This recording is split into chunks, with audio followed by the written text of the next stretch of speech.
Canada is a country.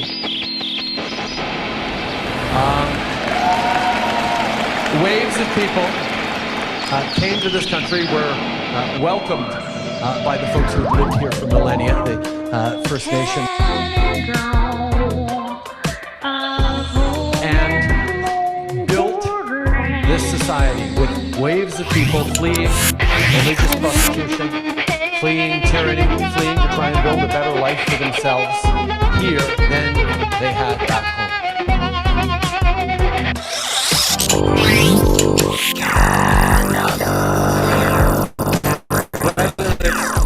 Folks fleeing from world wars or fleeing from civil wars.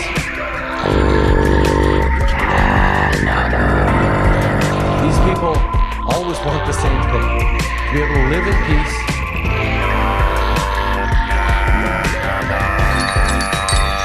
to raise their families, create a better future for themselves and their communities.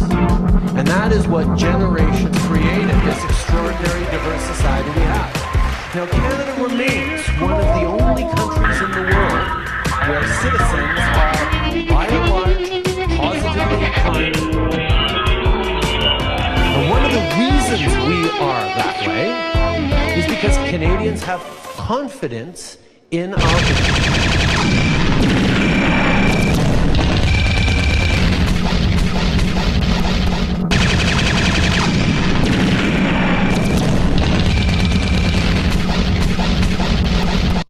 Right? Yeah. Welcome to Mind Control Canada, guys. How you guys doing? I'm Andreas. How did you get up there? Calm down. That's just a lot to handle. Hey, so I'm Andreas Nicholas, but you've heard of me as Xirtus. That's like the way it is. But I'm really excited about Canada. I'm not from Canada. I just really am enthusiastic. You can call me a fanatic. So I wanted to bring some experts on the panel here to tell us a little bit more about the depth of Canada and what it really is. Danny Polishchuk, how you doing? I'm good. You're from Canada, right? I am from Canada. So crazy. Well, Montreal, isn't it? No, Oh I'm from Toronto. Oh, Yeah. Toronto, So there's- center of the universe. There are there it is. There it goes. And then Ryan's Canadian. Ryan, tell us how Canadian are you, Ryan? Well, I was born in Alberta. I was raised in BC, did the military on the Vancouver Island, and then I lived in Quebec for 6 years, and I've been in Toronto now for 6 more. Dang, that's like a day in the life of Nickelback Demisevic. That's very, very Canadian. I feel Coast to coast. Whoa. Vince, you're pretty Canadian, right? Are you? Your mic? Sure am. Tell me about how Canadian. You're kind of a francophone Canadian, right? A Quebecer, eh? Yeah, so born and raised in Quebec, lived in Montreal for 5-6 years, been hovering around Montreal most of my life. And I'm very French Canadian, but right in the middle. My dad's French, my mom's English. So. Oh, it's a hybrid. That's pretty futuristic. And yeah, I'm a heretic in my own place, basically. So. My word. Jordan, I don't know if you're able to, you can hear me. Jordan, are you Canadian? Yes, I am. This feels kind of like the Captain Planet experience. All right. So let me just say, like, as a fan, because it's kind of like going to one of those like conventions. I want to start around, and I know, Ryan, you have a little bit less time because you're going to an airport because they work Canadians harder. I don't know if you know this, but a Canadian's value is 72% of that of a woman or something in labor. It's like a Three-fifths. Yeah. It's a big deal. But so, Ryan, can you start by telling us a little bit about like what's like you had to be in Canada or you had to be Canadian? Well, you guys had me beat because that first one was the train people. So I'll talk about the salmon arms. Hello. You guys probably know this one, don't you? At least the West Coasters do. So there's this town, Salmon Arm, in British Columbia. Mr. Trudeau's dad went down there, did a train tour across there with little Justin in tow. And I guess as he was going to Salmon Arm, he was talking a lot of trash about the Western provinces and talking very well about the Eastern provinces. So some Puritans at the time put up a sign asking him to have some decorum. And so he flipped the town a Salmon Arm, the middle finger. And this was the rudest thing a Canadian's ever done. Well, it's like the prime minister flipping off an entire town, asking them to like act more mature. And so I guess they started every port from then on, or every stop that Via Rail was taken, they'd slap eggs and tomatoes and crap all over his thing. And it's like Trudeau is hated west of like Winnipeg. Like I know you see on the news like half like, they hate him here. Interesting. And so yeah, that's the salmon arm. That's the salmon arm Trudeau story. You had to be here for it. Like I don't even think like you guys call your presidents Nazis every 4 years, but I don't think any one of you guys has had him tell you to go pound sand. I mean, Biden did flip off a guy before the debates or during, before he was president, but I don't think he knew what he was or where he was going with that. I don't know. Danny, can you think of something like, I mean, you made that movie, about how Canadian you can be filth city. Is that right?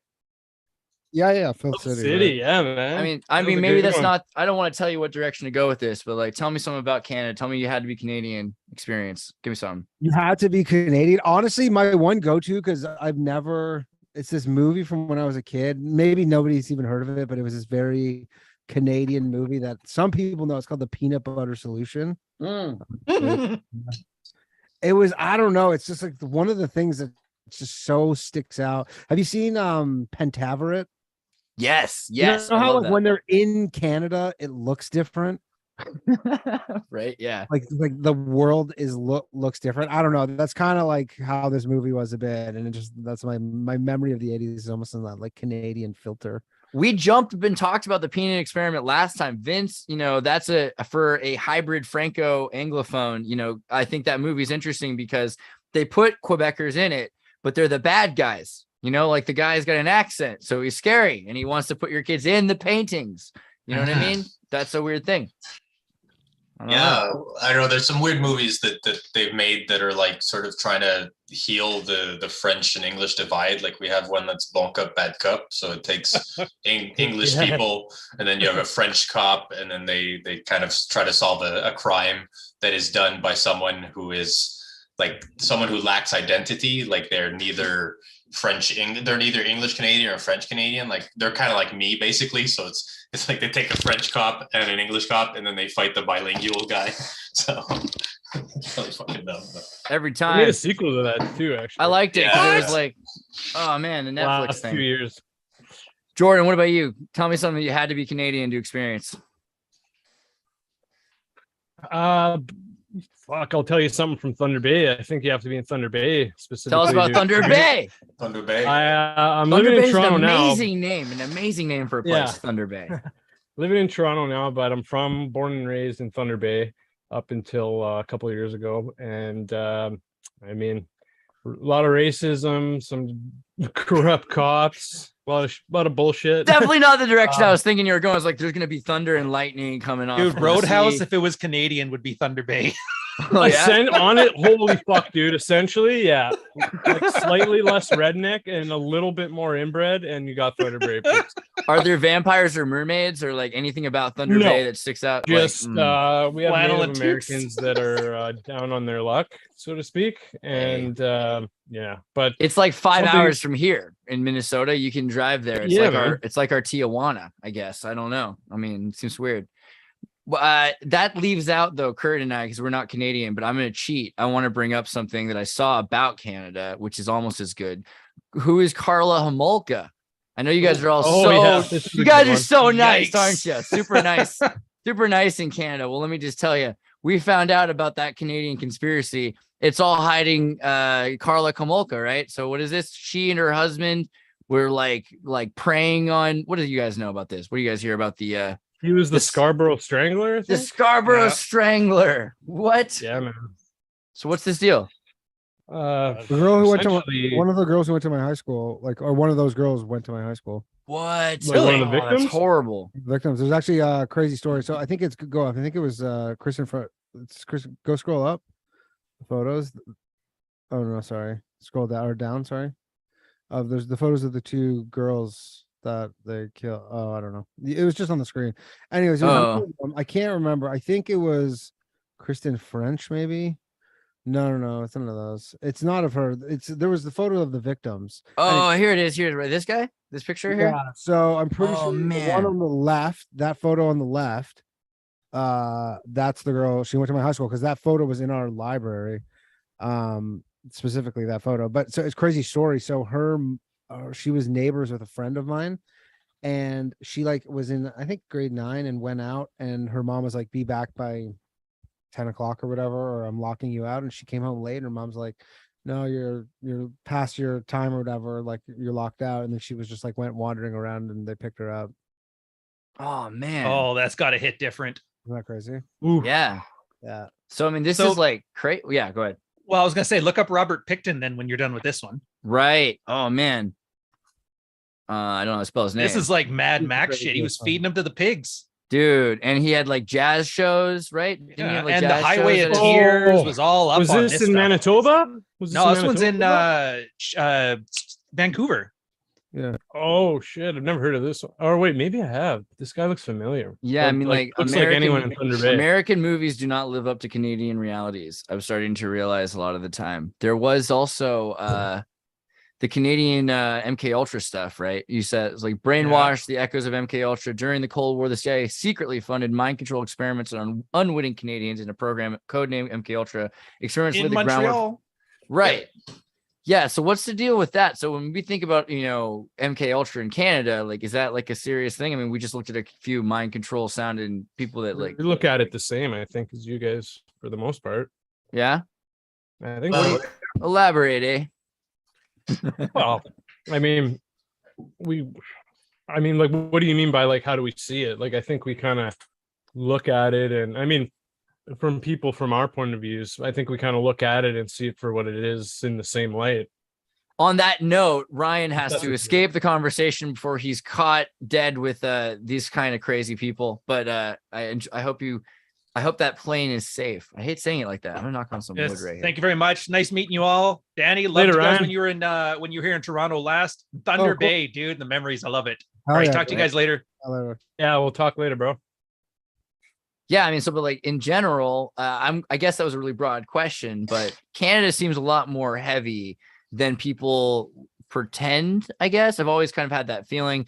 There was this video I was watching. Is this gonna play music? Can you hear this? Can you hear that? Oh yeah, Okay. the Shad Man. Tonight, we will prove that these performers have been trained by the Canadian government to infiltrate and take over the American entertainment industry. We'll examine the careers of these people and the profound effect each has had on the minds of unsuspecting Americans. Finally, we will confront these so-called entertainers with documented evidence of their direct involvement with the Canadian conspiracy. Yeah, what do you guys think? Canadian conspiracy. Is No. that just you guys just playing a That joke? John Candy. What's the conspiracy?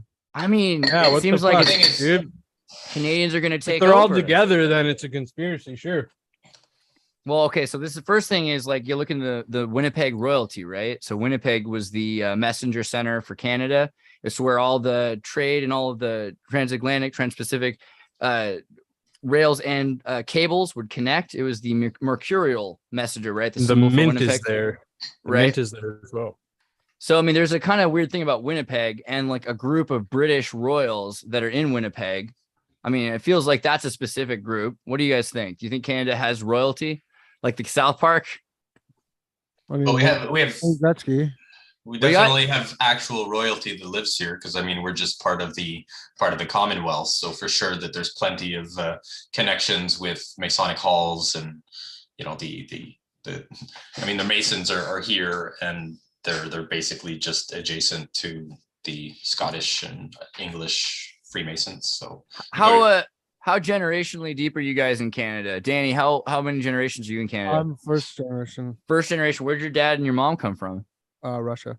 Oh, right. And so how did they come? What was do you mind telling us a bit about how they got to Canada and immigrated? I think when they were living in Russia, they just opened up the borders, and they I don't know exactly how they got to Canada. I think they applied, to just get out of Russia, and countries were taking people, and they went, just Canada accepted them. They actually went straight to Winnipeg is where they went, and they stayed there Wow. a year, and they hated it and they left. Winnipeg does seem like very specific. I mean, Yeah, I've never been there actually. Jordan, you're Thunder Bay born, but how Yeah. long have your family been in Canada? My mom's side is, I think, third generation so I would be third generation from Scotland, essentially. Right. There's a lot of And, Scots in Canada. Yeah. Yeah, there's a fair amount for sure. Absolutely. Dude, Yeah. everybody and And, kids in the hall. I mean, God. I mean, but I mean, Thunder Bay's packed with Finn, Polish, and a fair amount of French. right? And then my dad's side is French. I think going back 4 or 5 generations, give or take, if I'm not mistaken. So Vince, what about you? What do you said you're back and forth, French and English. Yeah, well, I'm a hybrid. I'm like part Irish, part Scottish, French, native. So I have a mix of a whole bunch of stuff, and probably some stuff that I don't know. Maybe I'm part Jewish or something, and that's why we changed our last name. But when I migrated, we changed from McGowan to Smith, and McGowan just means son of Smith. So they were sort of lazy and changing it from Irish to English, but we sort of lost our family crest and our family, like the idea of clans over time got slowly degraded, and so we all come from Irish clans that survived for hundreds of years together, being close, and then that slowly that identity got slowly eroded and replaced with Canadian identity or French Quebecer identity or whatever way they can to divide us, basically. Yeah, man. I mean, so this is the English Peace Tower, dominates the center block structure of the Canadian Parliament building. Somebody did a Tartaria mud flood deep dive. I think it was Deciphering the Devil's Details, if you want to check out his channel. Parliament Hill excavation uncovers pre-Confederation military complex, CBC News. Now, this is interesting. A 19th century barracks built on top of pre-Confederation military complex. And so they started doing some digging and found, hey, yeah, there's actually a lot of these structures are built right on top of old ruins from whatever was existing in Canada before that, which seems crazy because you think, hey, Canada, there's basically nothing there except for these like few major cities or something to that effect, the way it's been described to us. Yeah, there's trees, but there's all these super star forts. Where was that Fort Edward, right? So if you look at Fort Edward, LiDAR, they did a LiDAR scan recently and like, oh, wait, it's right on top of a bastion fort, which has been buried away and been washed away by the sands of time. But this is what's left right now in Fort Edward. There's another one, Fort Catherine. There's a few other of these star forts. What is that? What's a bastion fort? So bastion fort's one of these star forts. It's a fort that's with these particular points to it, right? And so specifically, it was popular in the Cordoba Caliphate and places that were connected to Arabia that were really super into geometry. And then the Italians got into them in the 15th century. So if you find them after the 15th century, it's possible they're built by Renaissance people, from Italy. But if you find them before that, it's likely that they're from the East, not the West. And the idea that the Russians were connected with the Iranians and they had this sort of Tartarian empire that extended even into the West and had these star forts. Well, we have all of these stories of the natives interacting with these people before being conquered, essentially, right? You got a group of people that conquer and take over. And then you've got this new Canadian culture that's been created, right? I mean, you guys like Degrassi. This will be the time where I bring up Degrassi. What do you guys think about Degrassi? Love it. Never was into it personally. Well, I watched the original one, not anything after that. But I'm a big fan of all of it. I can't help myself. But Jordan, why? Yeah, of course. But why were you not? Why did you like to watch this? Because it wasn't connected to you, connectable? I was just huge into Batman, Seinfeld, and James Bond growing up. So like at a young age. So see, like Degrassi felt so a lot on that. It felt so real. I guess maybe Batman is a maybe if you're in it, you want to be Batman. That's fair. I get that. But I mean, the original Degrassi is very different than the new Degrassi. The original Degrassi, it's all about first generation Canadians that don't have any money because their parents don't have any money, right? And then the next generation Degrassi, they have Saabs that are convertibles and lots of money. So it's a little bit less approachable, but it's still an amazing example of building Canadian culture. I think that's it comes into relevancy when you think about C11. Have you guys been paying attention to C11? The internet bill? Right. Yeah. What do you guys think of that? I haven't been following that. So imagine that if you're a Canadian YouTuber and you want to be on the Canadian YouTube channel, that you have to be more Canadian. Yeah, that's kind of how it is with everything else.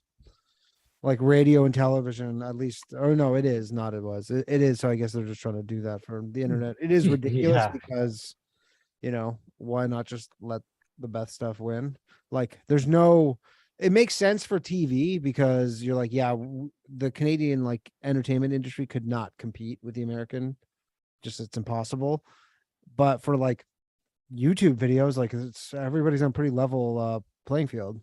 Well, you've been across the board on Yeah. all of these things, so you're kind of more of an expert. Can you explain, like, why is it that Canada couldn't compete with America otherwise? Because like to make, to produce a 13 episode like TV show, like, a new TV show costs millions, like, $15 million, $10 million or something. And then most of them are busts, and like, it's a small country. Like, it's only 30 something, 5 million, 36 million, I think. I don't know what it is right now, but it's small. It's a tenth the size. And then America's just like cranking out the stuff, which is competition, like, so not that you can't do it, but a lot of stuff. I know tons of people who like would not be able to work if it wasn't for like in that field, if it wasn't for the government. Right. I mean, this is interesting because the Canadians made laws in like the 30s or 40s, afraid that if they didn't do something soon and start to perpetuate Canadian culture, that it would be swallowed up by other cultures. Right. Is that so? I mean, what is Canadian culture then? What has been created? Is it real? I mean, is it diagnosive or is it prognostic? Is it prescriptive? Is it based on what they want Canada to be, or is it based on your experience? Well, Yeah, I don't know. Go ahead. along came a show called Trailer Park Boys at some point, and that one was far more reflective of the realities of Canadian culture, because I mean, it actually showed the underbelly aspect and the part that, you had a bunch of stoners and drug users that they reflected the more earthly aspect of our culture, as opposed to Degrassi, which sort of sugar-coated it or washed it down. And Trailer Park Boys has been around for a long time, and people weren't too happy about it at first, but over time it became kind of a staple of our culture, because I mean, it's more real than any of the other things that we've really tried to show. And we also have equivalents in Quebec, like we have a show called Les Bougons, and it's all about French people just trying to scam each other all day. That's it. That's all they do. They live on checks from the government. What's it called? Les Bougons. LESBOG. Yeah, there you go. And like this is the equivalent of basically French Quebec or Trailer Park Boys. This looks good. I want to see it. It's like it's passing through. It's actually super well written and one of the best French Quebec shows, because it really like had a lot of social commentary and just kind of broke the illusion that Canada is all hunky dory. These two shows together, What's that other one? Letterkenny or something like that? Letterkenny is the shit. Yeah. What do you guys think about Letterkenny? Is Letterkenny trying to exploit the efforts of Trailer Park Boys, or is it real? No. Is it legitimate and authentic? I mean, Letterkenny came about straight like just these two dudes. They just made like a YouTube like video essentially. Letterkenny problems. That was what it was called. Letterkenny problems. They just made it like this is kind of one of the almost like more fair stories that you hear in Nice TV, because like they just made this. They were like somewhat successful actors in Canada, but they just made this 2 or whatever 3-minute video, and it just went super viral, and then they got a TV show out of it. Well, like he does very extended but precise rants in them, like all the time, and with like people will say it's very, very Canadian humor in terms of how like quick it is, I would say. But big fan of the show. It's got heart. Yeah. Danny, you said you didn't know, but how do you feel? Do you feel like culture in Canada? I mean, as someone who's worked in the industry, do you feel like it's a culture that's prescribed by the government, or is it a culture that describes what's going on in Canada with you? I mean, well, they have a group called the Meth Heads. Like they literally is like, yeah, those are the drug addicts over there. Yeah, So- Right. in the show. You're saying that show or just TV? And No, you're in life and television, media, internet. It seems like what CN11 is going to do to the internet. Yeah. I mean, not any more so than YouTube. Like, yeah, there are Canadian shows, but most of them are meant to look like American shows with no discernible difference, so that they can be sold in America, which happens. So those are just kind of blend in. There are obviously these like distinct Canadian shows, and then everything that CBC makes, which is all like Little Mosque on the Prairie. it's just all so bad. But I mean, Schitt's Creek was good. I've seen a lot of Little Mosque on the Creek Prairie. was good, but sorry, Schitt's Creek was good, yes. But the thing with Schitt's Creek was like the only good thing. Is like they brought in all these super famous Canadian actors who are famous in America. Like they left, they became famous in America for 30 years, and then they well, that's then that's they came back. That's the metaphor. They're like, we made this amazing Canadian thing. And you're like, yes, technically, like Letterkenny, Trailer Park Boys, those are truly like Canadian things. Like, they didn't go get some star from the US, but like that's fucking Kevin McAllister's mom.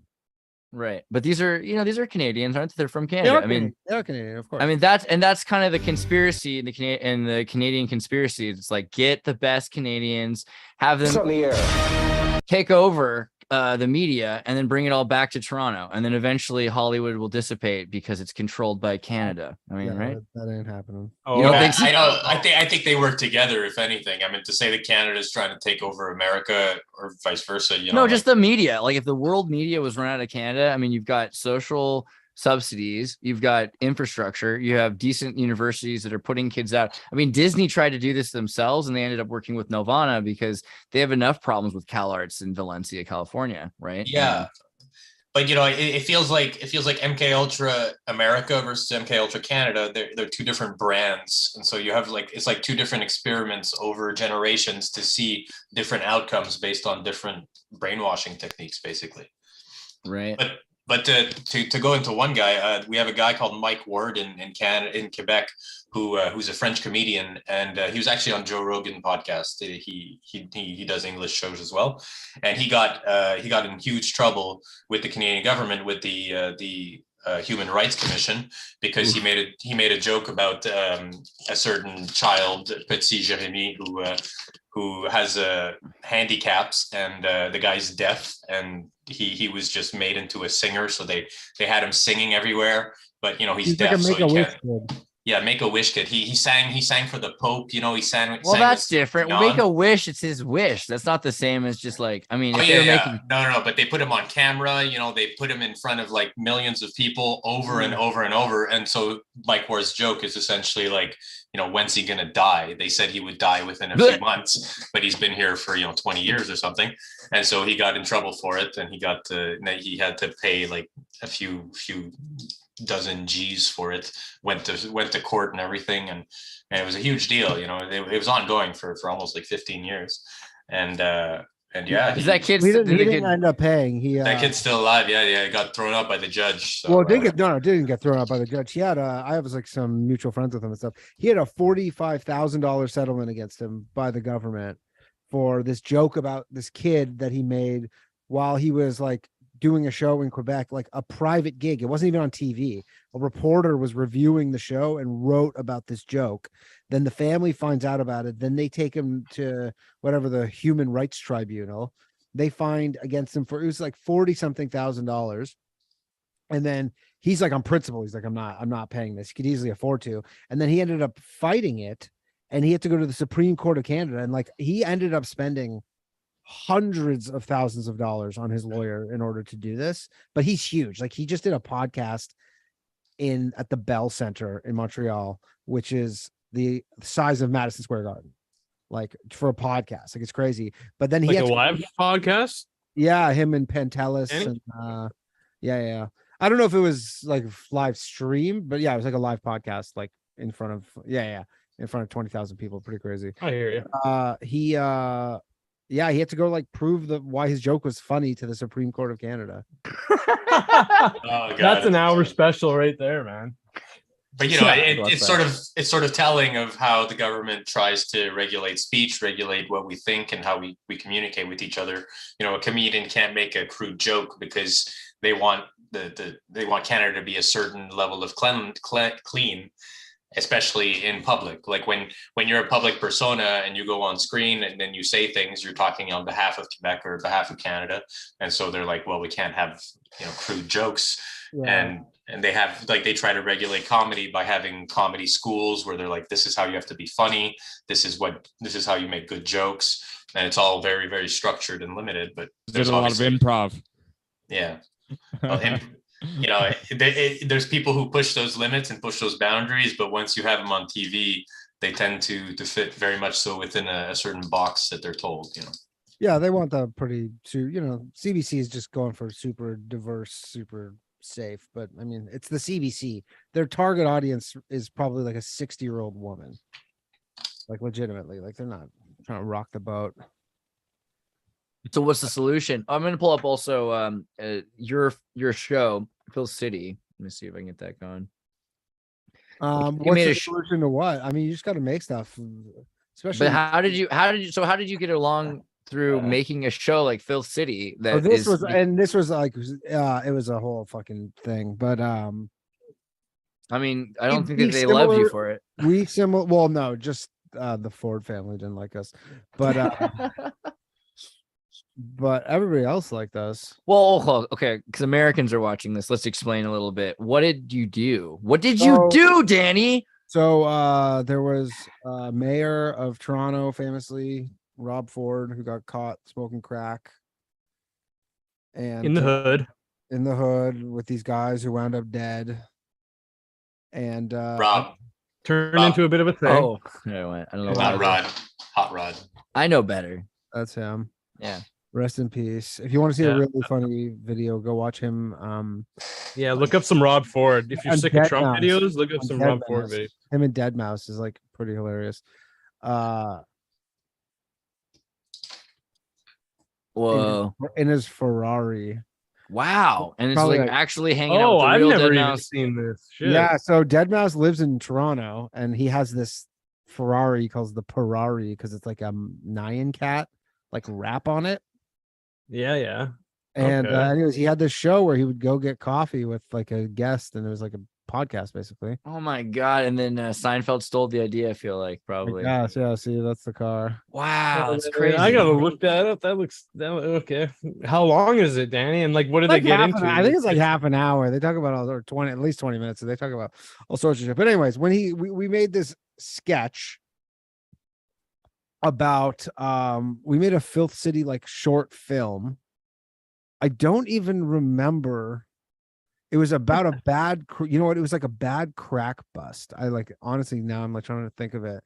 And it was like a bust gone bad, this cop thing that like my friend Andy was like, hey, I want to do this.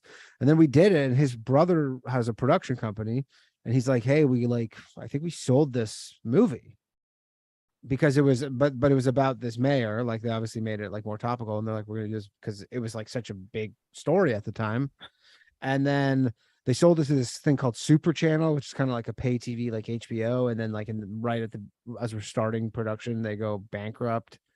And then they had to do all this shit. It was a fucking mess. But I mean, do you think that they went bankrupt just because of ineptitude, or was there someone who was like, don't make a movie about Rob Ford? No, they didn't go bankrupt from this. They were like a big channel and they constantly go bankrupt. Oh, okay. That's fair. Danny. So this is good though. It's a great show. And so like it breaks a lot of the rules when you think about what you're supposed to be allowed to say. I feel like that happens. What do you think? How hard is it? I mean, the thing is we were just kind of doing the almost like the Law and Order thing where you go, we don't explicitly say it's Rob Ford, but you kind of know it's Rob Ford. But brother was not happy about it. That's brilliant. So yeah, you avoid certain words essentially. So I mean, there's like if you search like Rob Ford or Doug Ford CP24, go search that Doug Ford CP24 Filth City. Nice. And shout out to Kevin Soldo. I fucking love Kevin Soldo, my boy. Yes. For a video. Ford says makers of Filth City shouldn't cross the street when he is driving down the road. This is I remember thinking, I was like, oh my god, this is why Danny had to leave the country. He had to flee. Oh, it had already blown over. It was like like the thing is, he's not like the stupidest guy in the world. He was out of politics at the time when this happened, and he was trying to keep some political goodwill, if you will. He just like was doing this to kind of just like get some good, and I mean, whatever, good for him. He became premier of the province somehow. So Filth City is a fictional big city mayor named Tom Hogg who is caught on video smoking crack and will do almost anything to keep the video from being seeing the light of day. A poster for the movie features the protagonist clutching an assault rifle with a crack pipe sticking out of his mouth. The tagline on the poster reads, "The crime rate is high, so is the mayor." Speaking with CP24 on Wednesday, Ford called the film a disgusting 2-bit movie and said the person behind it is a scumbag. So, I mean, that's pretty good. I mean, you did no press is bad press. So that's kind of the thing. No, You basically made yourself known there. He gave us a that's- way bigger profile of it for sure. Like we ended up doing all these screenings of it. And So, but what happens if you do something that there's like a gag order against or something like that? So here's the thing. I mean, I can tell you exactly. You want to know exactly? Oh, yeah. So go open up Twitter. So there's a kid I know. He used to do comedy, but he's like a political commentator. His name's Daniel Boardman. Daniel Boardman. Yeah, he's like kind of a friend of mine, but I don't like know him that well. But he came on our podcast back when we lived in Toronto, and he's so go look him up and go look at his pinned. No. Try Daniel Bordman. Right there, yeah, the top one, that one right there. So go play. I don't want to blow up his shit like this, but go play this video, the hostage video. This one here? Yep. References to Walid Solomon, a father, the chairman of a prominent Canadian law firm, and a Muslim. I have made a plethora of wild accusations about Mr. Solomon, his faith, his loyalties, his associations, and his beliefs. All these statements are categorically false, they are defamatory, and I unreservedly apologize for making those statements. I retract all of them. I have already removed all of the statements on my social media platforms and ask anyone else who may have shared my statements to remove them as well. I recognize that my false statements about Mr. Solomon were presented as research facts when they were not, and they caused Mr. Solomon and his family harm. In my broadcast, I stated that I wanted to have my statements tested in a court of law. That has now happened, and the court has made its decision. The court has found I was reckless in relying on rumors, internet gossip, and innuendo, and I did not act responsibly in making my defamatory statements about Mr. Solomon. The court rejected the information I put forward as evidence. I accept that finding. The court has ordered me to pay Mr. Solomon $500,000 in damages for my defamatory statements. Mr. Solomon and I have agreed to settle the damages awarded against me based on the modest charitable donation made by me that is a fraction of the damages awarded.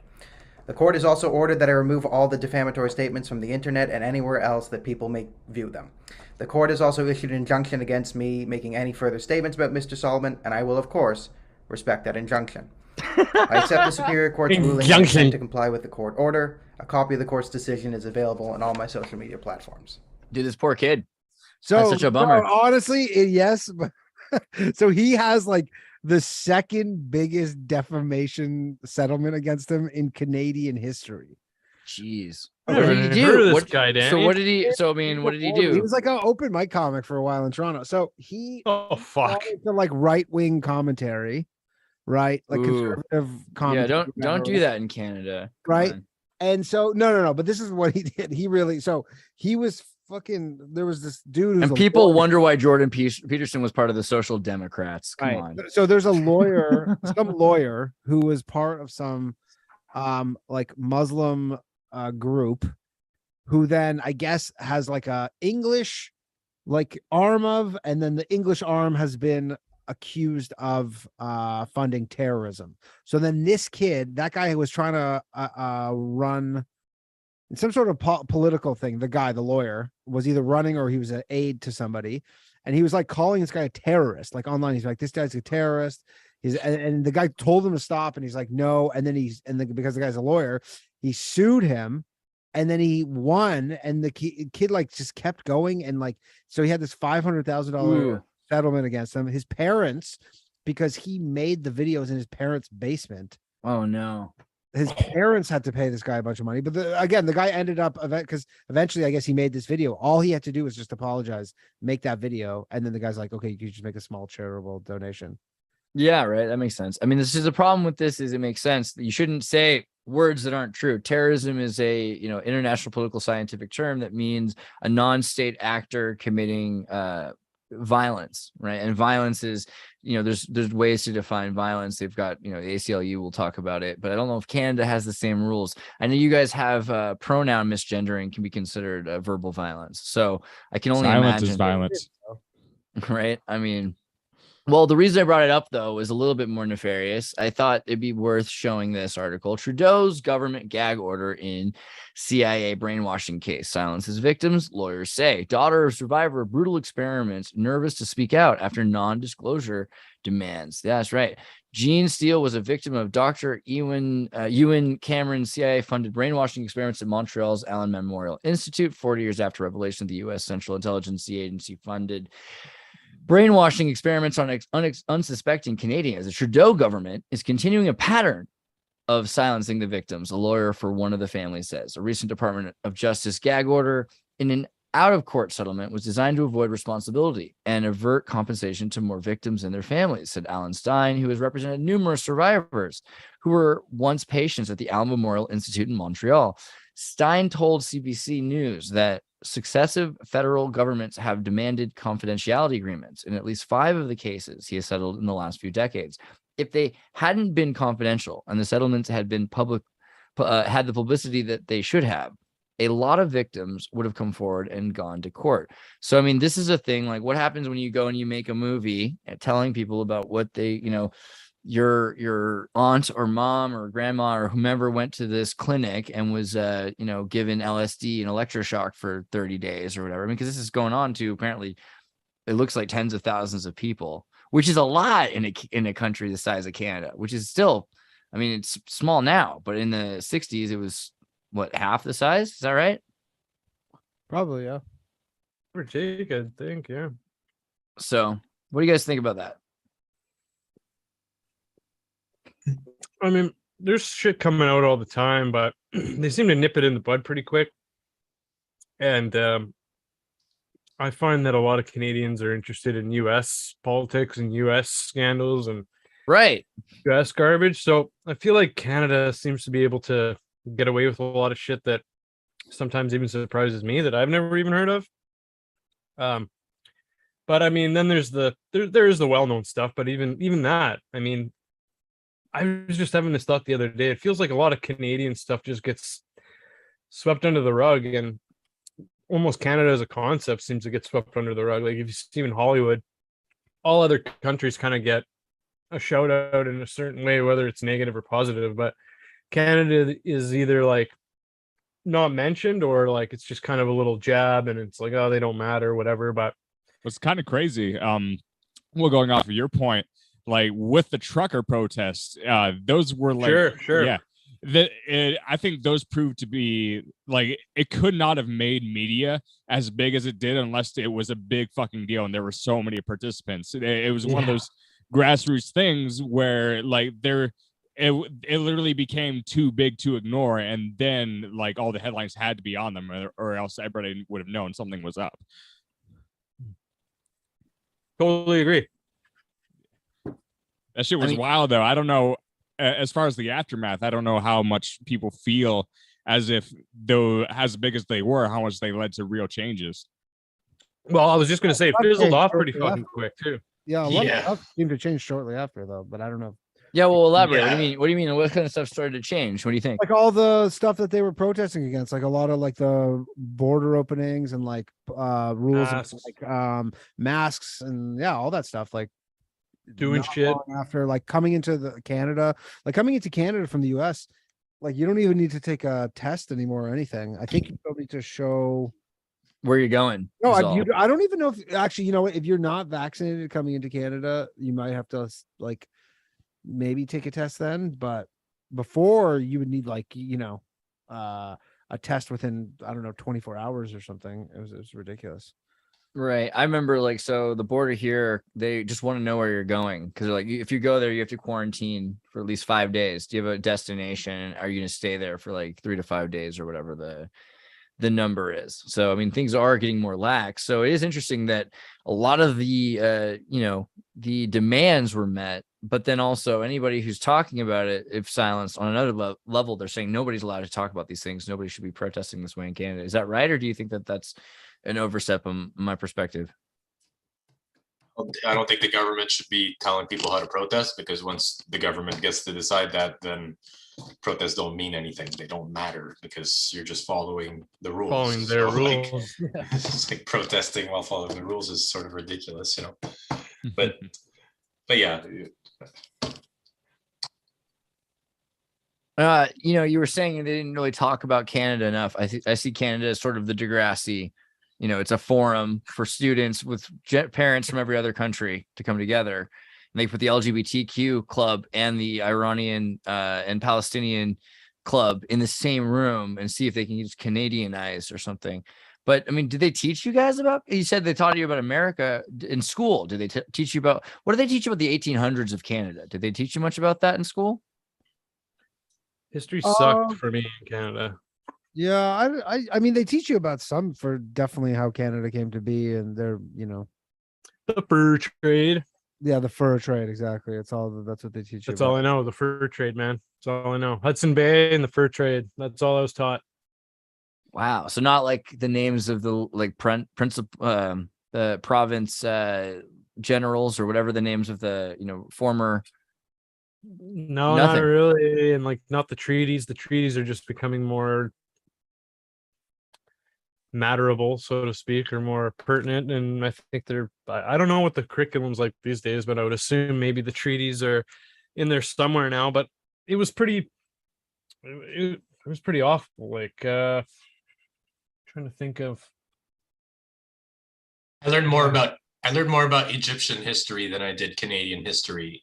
I was just gonna say, yeah, I feel like I learned more, about Egyptians or, a lot more. I mean, I obscure don't remember anything about Canadian history. I don't remember, not anything, but not much. Jacques Champlain, I think. I remember that. What's that? What do you remember? Close. Jean Champlain. Jean Champlain. There we go. He had a fucking fort. He had a fort, I think. I remember the picture of it. I'm sure there's a G. No, Jean I got it right. Jacques de Champlain. Okay. I'm stoked I got that right because I was gonna do it with Jacques de Champlain. Okay. Yeah. de Champlain. No, All that's right, not. That's not him. This person died in the. 2009 Oh yeah, incident. this guy. Yeah. Not the right guy, I think. Okay, I thought there were gonna be a G anyway. You think there's a G in there? Or what do you think? Jacques matters too, but that's another show. That's fine. That'd be a cool.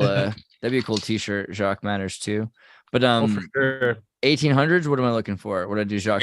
We have like Jacques Cartier, Samuel de Champlain, the Count. Maybe I'm thinking of Samuel de Champlain. Yeah, that's probably it. Yeah. Do Samuel, yeah. All right. Sir Wilfrid Laurier. Yeah, Whoa. fucking Laurier. No There you go. France. So what's the deal with this guy? What do you do? He's a beaver trader. Frankly, I think he had a fort. He set up a fort. I think he was. Yeah, I think he was involved in the fur trade. I could be completely wrong. There is something about trading beavers and trading Indian girls, Native American women. I remember hearing. That sounds about right. Yep. And that was where that term comes from, supposedly. Fun fact. Indian giver? No, beaver. This guy's face. Yeah, he founded Quebec City. It says here. Oh, yay. All right. So that's an interesting thing. Let's look at Quebec for a quick second. Again, you guys remember I showed you that map with the LiDAR and stuff, but what do you think about Quebec? The idea of this French society, and this is also on Vince, your French education, you said you learned more about Egyptian stuff. Did you learn much about French stuff? How much did they focus on that? Or is it about Quebec at all? Nothing. I didn't push that.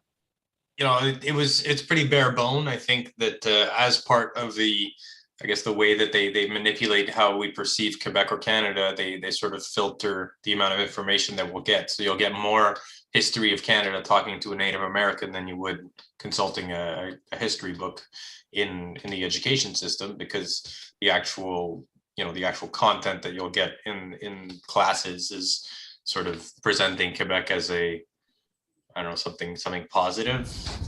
Well, I mean, it's amazing. It's kind of like New York. You've got these crazy buildings with, the checkered shields and things that aren't really very French. Checkered shields are more of a Slavic symbol. Certain kinds of gargoyles, which are more Visigothic, Scythian symbols, all sorts of architecture that's, it has more to do with the Cordoba Caliphate in Spain and the Arabs and stuff, but also the Russians, because the Slavs and the Russians were interacting across the Cordoba Caliphate. So I find that interesting. I mean, France has some of this stuff, but you have to imagine how specific Quebec is and Montreal is. I don't know. Do you think it's just all the way? I mean, is there a reason that they're not telling you about your past and they're saying, hey, everybody, start to absorb a new culture? What do they want you to believe about Canada and what do they want Canada to be? Well, I think they want us to fight each other forever, because this has been all my entire life. It's just been French Quebecers going, we want to separate, and then English people going, well, like no, and then it creates conflict, and this is just perpetual, you know. And most of the Quebecers I know, they view themselves as sort of, as they have a sort of savior idea of themselves, like in terms of, oh, we're not the colonizers, we were just, you know, brought here like everyone else. And they feel like they sympathize with the Native Americans, and that, you know, their combat versus the English is actually them fighting with the Native Americans against the English. But for the most part, I mean, a lot of French Quebecers are just racist towards anyone who isn't French Quebecer, and that's just really how it manifests, you know. So I feel like the history is sort of secondary, because it's easier to have ignorant people who are just going to, you know, argue over things that they don't fully understand. Like, it's just, hey, have a nice national pride, and it's like, okay, but why? And it's like, because those guys are bad over there, and that's the only real pride that we have, that we're better than the English, you know.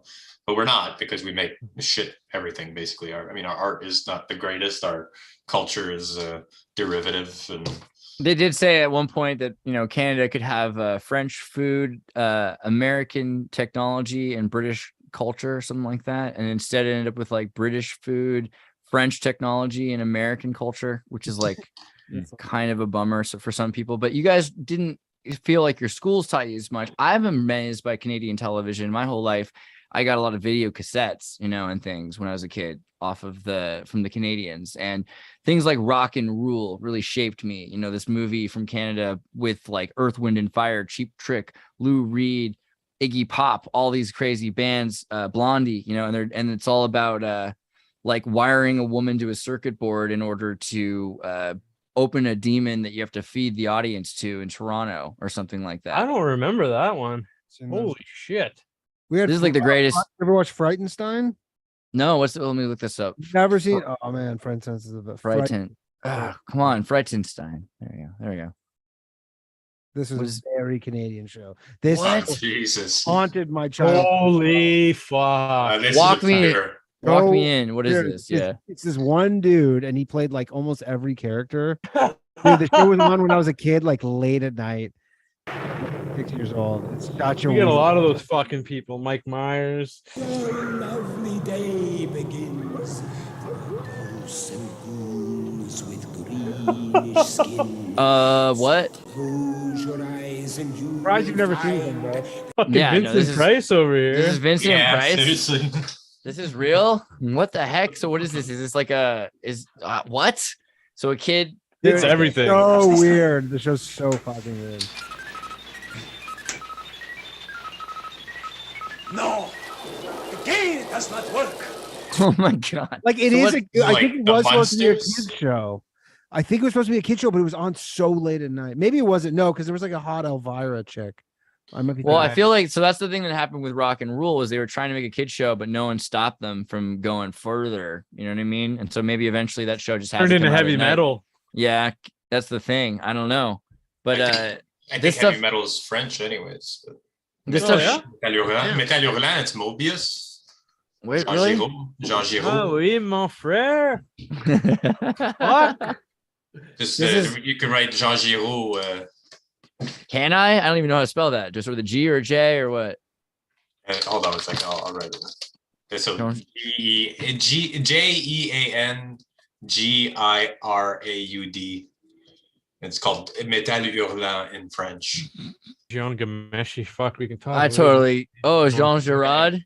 Jean Giraud, yeah. Mobius, you imagine one how, of the like, greatest French artists. Google figured out, or DuckDuckGo figured out what I was trying to say. Yeah, Oh my God. if you write just a heavy metal behind his name, you're gonna see some examples of it. What? So he did heavy metal. That's interesting. So in the old comic days too. Yeah. Like he pioneered, I guess, modern comic books. Really, you know, this guy's. That's crazy. So yeah, I mean, like the Canadian animation scene is Metal insane. Hurlant, baby. Dude. I I mean, mean, if you, heavy metal at the bottom, and he has like a monkey picture there. there's a thing, Yeah. there's a story with Disney. Like originally, Disney made this War Bonds video. We can bring this up now. The Winnipeg Invasion. So the Winnipeg Invasion. Let's see, Nazi invasion. Oh shit. So in 1942, the day after my birthday, they staged a fake Nazi invasion, quote unquote, in Winnipeg. And they brought Nazi tanks and dudes dressed in Nazi equipment, and they had like their hiling, their arms and stuff, and they rode down the streets of Winnipeg. If Day was designed to give North Americans a taste of what German aggression in Europe might feel like and raise money through the sale of war bonds, dressed in Nazi uniforms borrowed from Hollywood, men entered Winnipeg, Manitoba on a frigid February 19th with the goal of taking over and administering the city. Fake Nazi occupation were held in several communities in North America, but nowhere was the exercise taken more seriously than in Winnipeg. Planners wanted the fake attack to be as realistic as possible. Royal Canadian Air Force planes with Luftwaffe. Oh, Ryan's back. Cool. Are you jumping in, Ryan? If you hear this, we're talking about the time in Winnipeg that the Nazi invasion of Winnipeg happened. I don't know if you're familiar with this story, but basically they staged this. There was a bunch of them. There's a few that happened if days across North America. Some of them happen in the United States as well. This was the most impressive if day that ever took place, where they literally took over the city of Winnipeg for the day.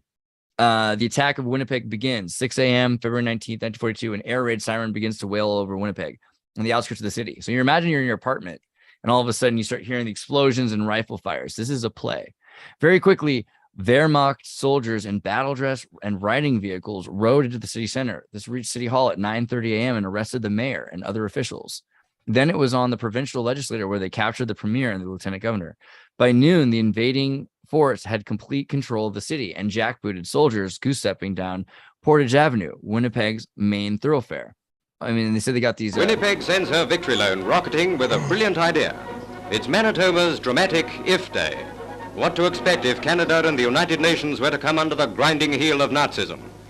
Mock German troops invade Winnipeg, hauling people off buses and trams and placing the entire city under martial law. The town hall is ransacked, and the mayor arrested as the Union Jack is hauled down and replaced by the swastika. This is Winnipeg. For a whole day, the capital feels what it's like to exist under the Nazi yoke. I don't know. What do you guys think? So that was like the original, like kind of, that's like one of those like brand activations outside that you see. You know, that's like they're trying to sell something. That's elaborate marketing exercise right there. That's a great market. That's this man in High Castle. That's literally what it is. They're trying to sell war bonds. I mean, yeah, I mean, wow, man, that's interesting as shit. The Occam's razor of that. But so what they did then was they got Disney to build an animation studio using their equipment. The British government did, and it was they have like 5 layers of glass that you put the visuals on, and you can move it around.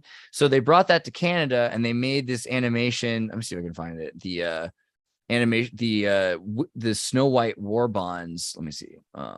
Snow White war bonds video. Bringing race into it now. So this was like 7 Wise Dwarves, and so it's joint produced with what became, the National Film Board of Canada, what became Nelvana. And so they literally have a certain, where is it? Yeah. The dwarves come and they pick up war saving certificates so they can support the crown in its fight to save Canada. Eventually that's what's going to happen there. And they can also do other things, but along the way. But this company became Nelvana. Nelvana went on to make The Devil and Daniel Mouse. And then they made Rock and Rule. And Rock and Rule is the one with this, a cultic rocker who's going to wire a woman to a circuit board in order to bring up the demons, which he's going to feed his audience to. And that movie bankrupted Nelvana because the Canadian government didn't like it. And so after that, they had to make Care Bears in order to make their money back. But that's Canada in a nutshell, I feel like, get right? Tintin on there. I mean, right? I don't know. So they did produce some Tintin stuff, actually, Nelvana. So yeah, it's true. Tintin's cool though. I like Tintin. I also like Lupin the Third, very French. But this movie is the one. So wait, did any of you see Rock and Rule? I still have to though. I remember the lips. I remember the nose. I remember the nose distinctly. Oh yeah, because they're Disney freak mutants, right? This is what happens when Canadians start like learning from Disney, and then they tangent. Yeah, they look like Goofy's kids, right? And Heavy Metal was big. Remember Heavy Metal? Whoville. Well, wait, before we go to Heavy Metal, because that's important. Well, I don't want to go to it. I just mean that a lot of those actors were the same guys that were from SCTV doing a lot of Canadian stuff. So it was just Canada had this weird animation kick of like R-rated Frank Frazetta type stuff back then. let's jump to heavy metal. We just were doing Jean Girard, and we'll talk about heavy metal in a second. But I just want, because you said you remember as a kid you saw this kind of. What do you remember? Yeah. How old were you? How did that happen? How did you end up seeing this freaked out movie? I was like 5, and my parents had a satellite dish. I don't know what to tell you. Oh, I just remember it because you see this, and it reminded me of like when I watched it, like the Gelflings from Dark Crystal, which I for some reason loved to be terrorized as a child, and that one freaked me out. Great. Yeah, and then Heavy Metal came out in I think it was 83. And that was awesome. That's the first time I saw you had animated boobs. 82, and then right? Something like that. Yeah. Like 81? all this stuff started coming out then. And as a kid, it was the coolest thing ever because you just turn on Super Channel, funny enough. I'm gonna put moderate safe search on because when you look at heavy metal, stuff happens, but a lot of boobs. Yeah. But the Lorac, man, right? Is that what it's called? The Lorac? Is it Lorax? Something like that. Yeah. The Lorax. But then like John Candy was doing the voices for this. Like all these Canadian actors, the same ones you think of, like the Schitt's Creek guys, were all doing. You probably recognize a lot of them from SCTV, like John Candy, Eugene Levy. I think even Joe Flaherty was in there. I can't remember who Martin Short was. I have that video. I was showing them the Canadian Conspiracy. Did you see that earlier? This is like... Yeah. I had this on when I was driving back and forth from the airport. The American News Network has asked me to introduce tonight's special edition. The Canadian Conspiracy. Well, have you heard of the Brunswick Affair? The Brunswick Affair? You know what this one? I have not. Okay, so the Brunswick Affair is crazy. This is all about the idea that Canadian mind control was put into television back in the 60s. And there's actually a specific device that was developed by the British Tavistock Mind Control Association in conjunction with Japanese Victor Company, which meant it was also used in Japanese television. So Canadian paperclip was like taking the Japanese? Oh, yeah. Well, the Japanese working with the British after World War II. November 27th, 1964. Dr. Kwong begins his own analysis of the Brunswick. Where his colleagues had failed, he succeeds. To his considerable satisfaction, Dr. Kwong discovers this miniature marvel, one of the greatest achievements in the field of cybernetics. It is a masterpiece of electronic design.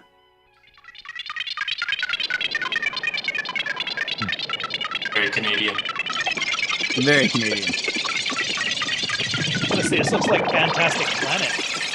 But Schoolhouse Rock or something.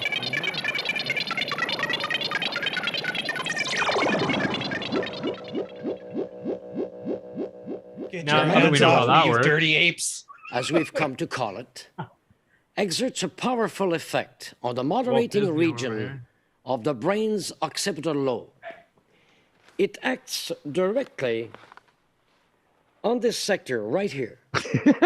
Now let's see what happens when a normal human being watches a television set equipped with a manipulode. Here we can follow the path of electromagnetic waves carrying a neutral manipulatic charge. Each second, the viewer is exposed to several hundred of these waves. The individual's consumer's control center tends to exaggerate his needs. But because the manipulatic charge is neutral, the brain's moderating region is able to suppress up to 90% of his desires. In Now other words, see what happens when the manipulode emits waves carrying This is a like watching positive the bat charge. flu science right now, I One swear to God. positive Canadian manipulatic television wave is rough, is I'll emitted admit. each second. No, I just This been watching wave their is made up science. of millions of microscopic particles called Kwong particles. The instant they come into contact with his occipital lobe, they will cause a normal individual to display bizarre and irrational behavior. That particular day, I had an urge to buy watches. Although I already had a watch. Oh, shit. I went out and I bought 15 watches. So that's the so the idea is they figure out how to start using this stuff for commercialism, but then the British mind control is like, we could use this to better humanity. We could use Canadian television to get people not just to buy ketchup, but actually to buy into diversity, into tolerance, into sophist dialogue, all of these ideas that, you know, Anglo and Francophones in Canada and across the Eurocommons wanted to see happen. An America that wasn't about sparring, but about Well, that does explain Canadian political Twitter. I don't know if you've ever seen it, but their occipital loads have been hit by the brainwave, the Yang particles or whatever. The Kwong particles and the. I feel like it's racist to even bring those up. You know? No, you're Canadian. It's not cultural appropriation. You're allowed, I think. I got just enough melanin in that I could do like a soft. Yeah, no. Andreas, I gotta run, dude. Danny's got a show he's got to go to. Guys, check out Danny's channel. I'm gonna put up your link to your thing. Danny, thank you so much for being here, man. See you again, Danny. Later, bro. Danny, how do you get a Canadian to apologize? How? You step on his foot. Like, oh, sorry, you're walking there. But I like the one where it's like, hey, Canadians, have you seen Titanic? And they're like, what's that, a boat? And he's like, yeah, exactly. It's that one, you know. All right, that's a boat. A big one at a He's sec. like, he's a comedian, so he's like, I don't know. He's like, that's fucking shit, bro. But he's too polite because he's Canadian. Oh, that's good. I gotta go, man. Oh, yeah. All right. Well, but we're hitting like kind of a point. I just wanted to like kind of like get your feelings on Canadian mind control. Do you think that this idea, I mean, clearly Canada has a culture. It's state sanctioned to produce prescribed culture and to put it out there. That is propaganda, right? So how far do we take this metaphor? How far do you think it is that Canada is trying to, you know, like IKEA, like input into the minds of everybody by programming it? I think it's like Keystone Cops, man. Honestly, they tried a lot of this stuff. I remember reading in my little mind control, like rabbit hole, and it turned out all like the MK Ultra stuff just made the Montrealers that they practice it on like insane. What are the Keystone Cops? Got it to work. Yeah, there they are. The thing is that even if it did work, they wouldn't actually say that it worked because then they're admitting that they're using brainwashing. It's more beneficial for the brainwashing to claim that the brainwashing doesn't work because people don't expect it then. I mean, like, what if they're going to admit it? Like, oh yeah, we were super successful in how we figured out how to brainwash you. I don't think they'd be that successful if they'd be admitting it. True. Besides, Marshall McLuhan, I think University of Toronto professor put it way better. He found out with the hot and cold mediums, they didn't even have to use this stuff. Like just by framing the argument in a certain way. And the trucker convoy is a great example of that. Like I'm talking to people who watch the news and I talk to people who watch the TikToks of people down there live and you get a completely different perspective. Oh yeah. And so they found just by like cold media versus hot media. Hot media, I might get them backwards, but hot media is where you just shut off your brain and watch it and you absorb it.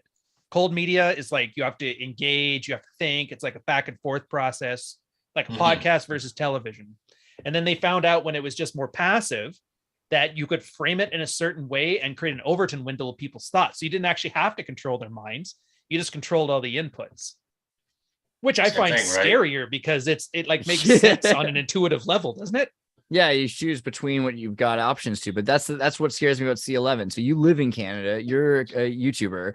C11 is terrifying to a lot of Canadians. I mean, JJ was saying, you know, a lot of the reasons why. What do you want to do? Do you want to start wearing, you know, a Canadian hocky jersey and drinking maple syrup? I want to be one of the 10% of Canadians that expatriate once they get big. Oh my God, really? This country, 10% of us don't even like. We're fucking out of here. So, but like that's serious, that man. Seems like a low number, man. Only 10. No, but think about what that means. So people are escaping Canada because they're not allowed to do what they want to do. Well, that's not what C11 only successful people. But well, that's what the hell? That's Canadian culture, though. Ever since like what the Avro Arrow. To be honest, American opportunity everywhere but NASA. Canada. Americans end up in the Caribbean too. I get what you're saying, but the great Canadian culture is getting talented and then getting out. Fucking right off. All right. Well, but I mean, you know, now that we've blackpilled, let's regress a step and just think about C11. Like, how does C11 really, does it scare you at all? I mean, you seem like you don't even care. No, it scared Canadian TV too, but people worked around it. Like, do you guys know SCTV? You know SCTV. They were like Canadian SNL. But I remember hearing, was it Rick Moranis had this thing where CRTC had a huge issue for the same thing that we would get, right? Saying, you need to have more Canadian content. And he's like, let me get this straight. You can have an all-Canadian show with all Canadian actors, all Canadian producers filmed in Canada, and that's not Canadian enough. And they're like, no. No, you got to drop poutine on people like Nickelodeon did with Slime. So that's when, as a joke, they're like, let's just make ourselves too. I think the one guy was supposed to be like from Thunder Bay or whatever too. He was somewhere in like Northern Ontario or like somewhere around there. In the heart of reality. Yeah, so they made the Great White North and they just pretended to be their drunken uncles wearing toques and the flannel, you know, drinking from the stubbies. Oh, and they would just riff. Yeah, they just riffed for 7 minutes and it ended up being the most popular thing on SCTV to the point the other cast got pretty resentful over it. So this is what I expect to happen. If they're going to do this with the algorithms, I have a feeling that restriction is going to make certain Canadians way more talented because restriction. Right. And at the same time, for art. Yeah, but there's also going to be a whole bunch of, you know, when there's like the Canadian New Year's Day celebrations. I don't know if you ever watch any of those, like in Ottawa, starring, and you're like, who the fuck are these people? Like those people are going to have a steady paycheck because of this. I guarantee it. Oh yeah, dude. Yeah. That's what this whatever is really about. fits the perfect, like whatever you would parade at the Olympics to show Canadian culture off, those people now have secured employment. Yeah, because they don't have to change a thing. No, not a thing at all. So Everyone's they're, gonna but be the rest of us will knocking be down fine. their doors. So they'll be a bunch more thumbnails that people won't click on because they're like, I don't care about this shit. Let's watch the swearing guys. Yeah, Right. Let's watch the guy who starts with his buddy where they pretend one of them is woke and one of them is based and they're the same person. Like that was what got Danny big on YouTube, wasn't it? When he and Ryan did the racist and Yeah. But it's like, I mean, you were just talking about mind control in Canada and the idea that maybe they're removing some of the, input. And so C11 sounds like another way to, control the input of Canadians, saying, hey, now you can't even go to the internet and see your trucker protest conversations with real truckers because we sure as hell aren't going to put that on the front page. Yeah, that scares me because honestly, I really am surprised. More people didn't watch those TikToks. There was everybody live streaming. You saw everything. I even did a documentary on it when did you guys know when the convoy first started, CBC tried to run it in.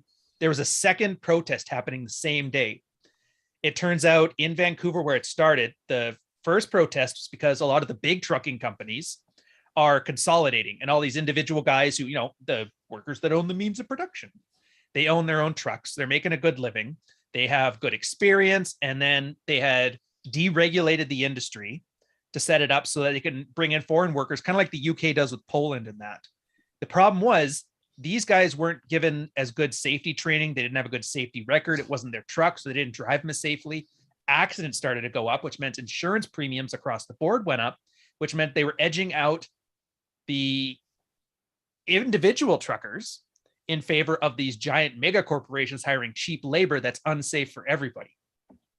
So this group was originally there protesting that, and they tried to say this was the trucker convoy because it was only 20 trucks. Problem was, a lot of truckers have had that Canada-wide, and so that's when the convoy started because these guys were like, okay, this sucks, it's ruining our industry, and then the mandates was like the last straw. And I think at its biggest, it got to be about 120 kilometers long, which if you do the math, depending if they had trucks or not, it was like 1,000 to 5,000 trucks, something like that. So it's like single digit percentage of the Canadian truck industry. So it's not small numbers.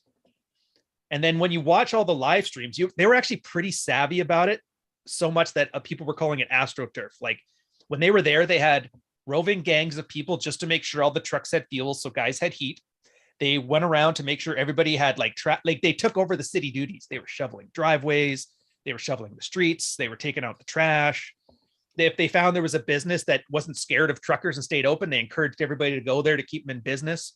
Like they fed the homeless. They had food trucks coming because they were logistics. So they knew how to do this stuff. And then you watched CTV News and that they had a professional photographer bring in their AstroTurf guy. And this is what I mean by mind control. This professional cameraman bought in his buddy wearing a full balaclava with that trucker convoy Confederate flag, which you can tell he was trying to sell that to an American audience because Canada, what the fuck do we care about the Confederate flag? Yeah, Like, it should have been like a fleur-de-lis Confederate flag. That would have been adorable.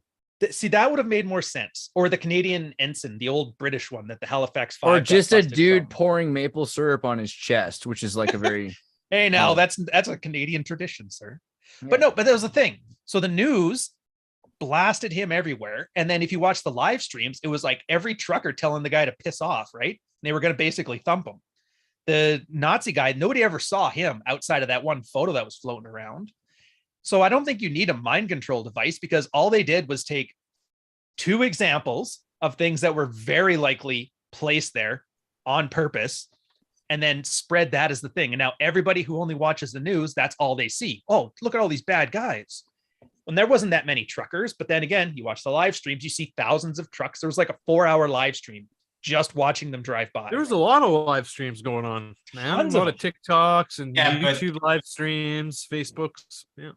Yeah, it The was thing is awesome. that, I mean, it's still part of the brainwashing. It's just not using a device. It's just at this point the brainwashing is so integrated into our culture that you can just drop off some key words and suddenly people will be like, oh, well, that's just a bad thing by default.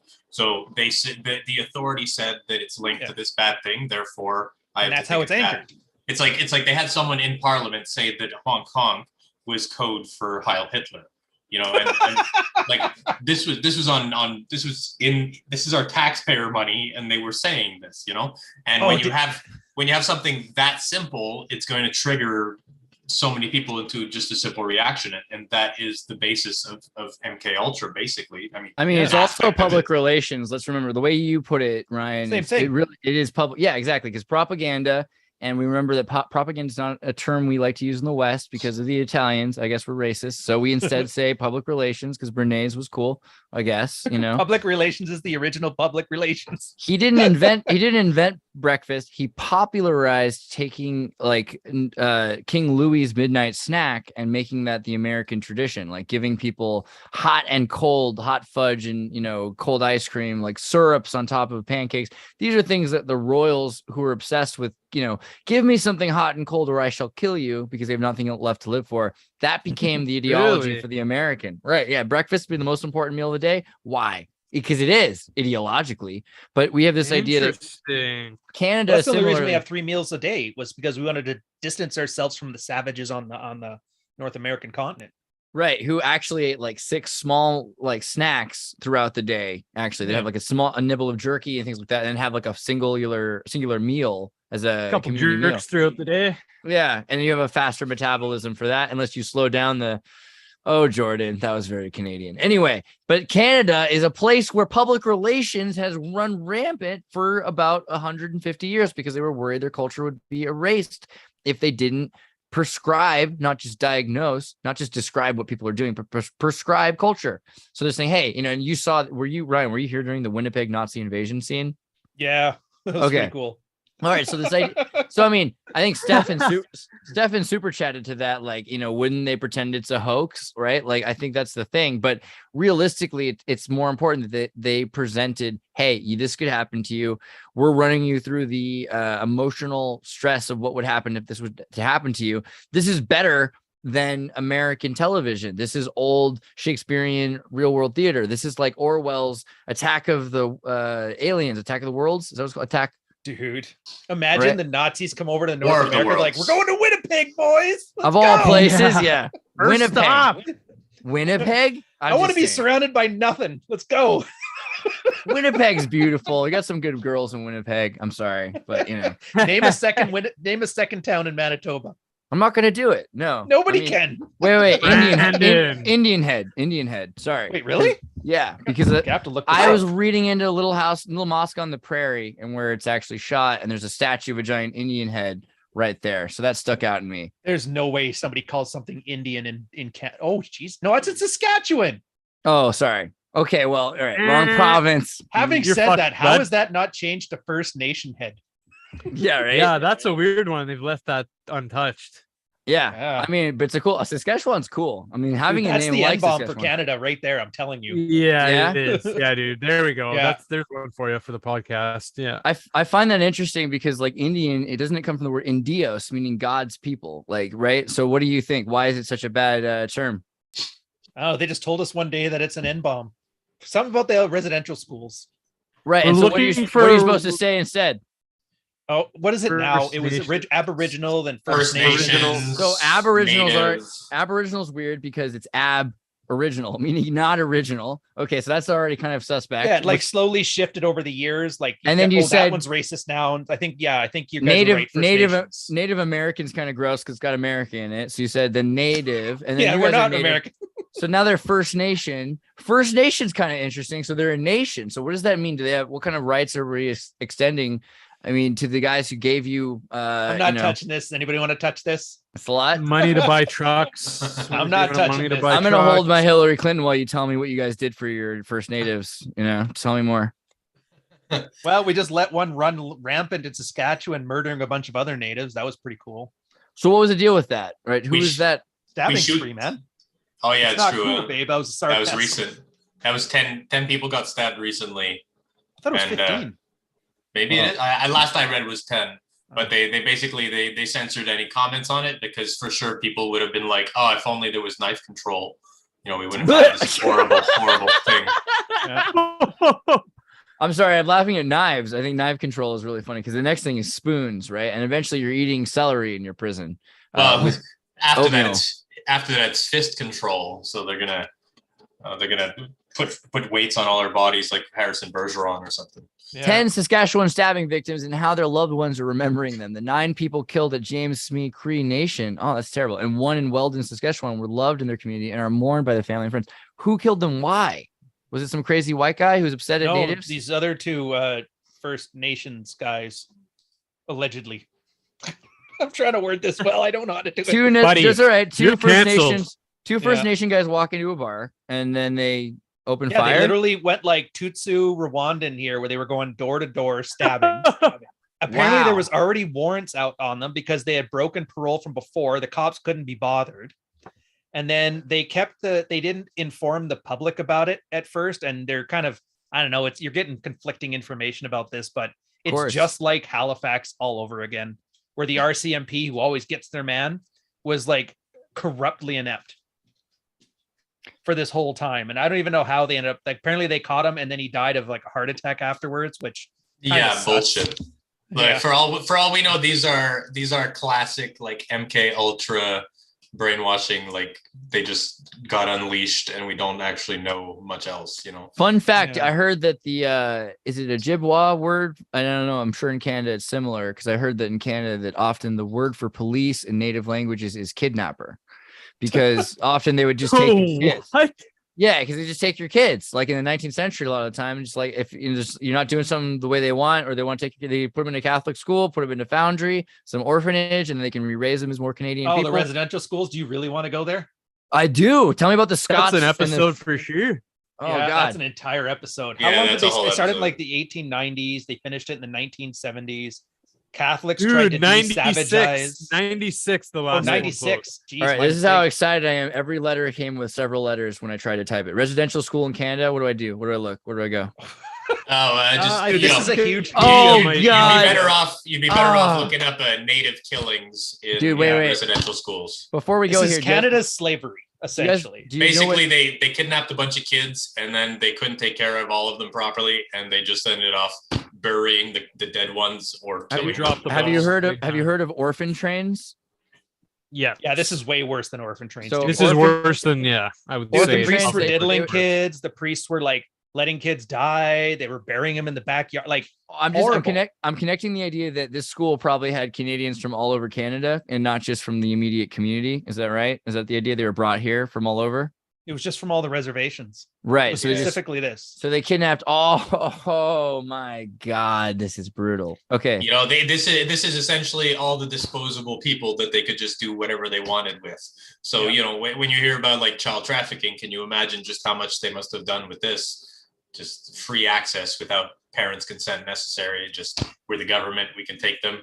Oh, they disappeared. We don't know what to say. That's it.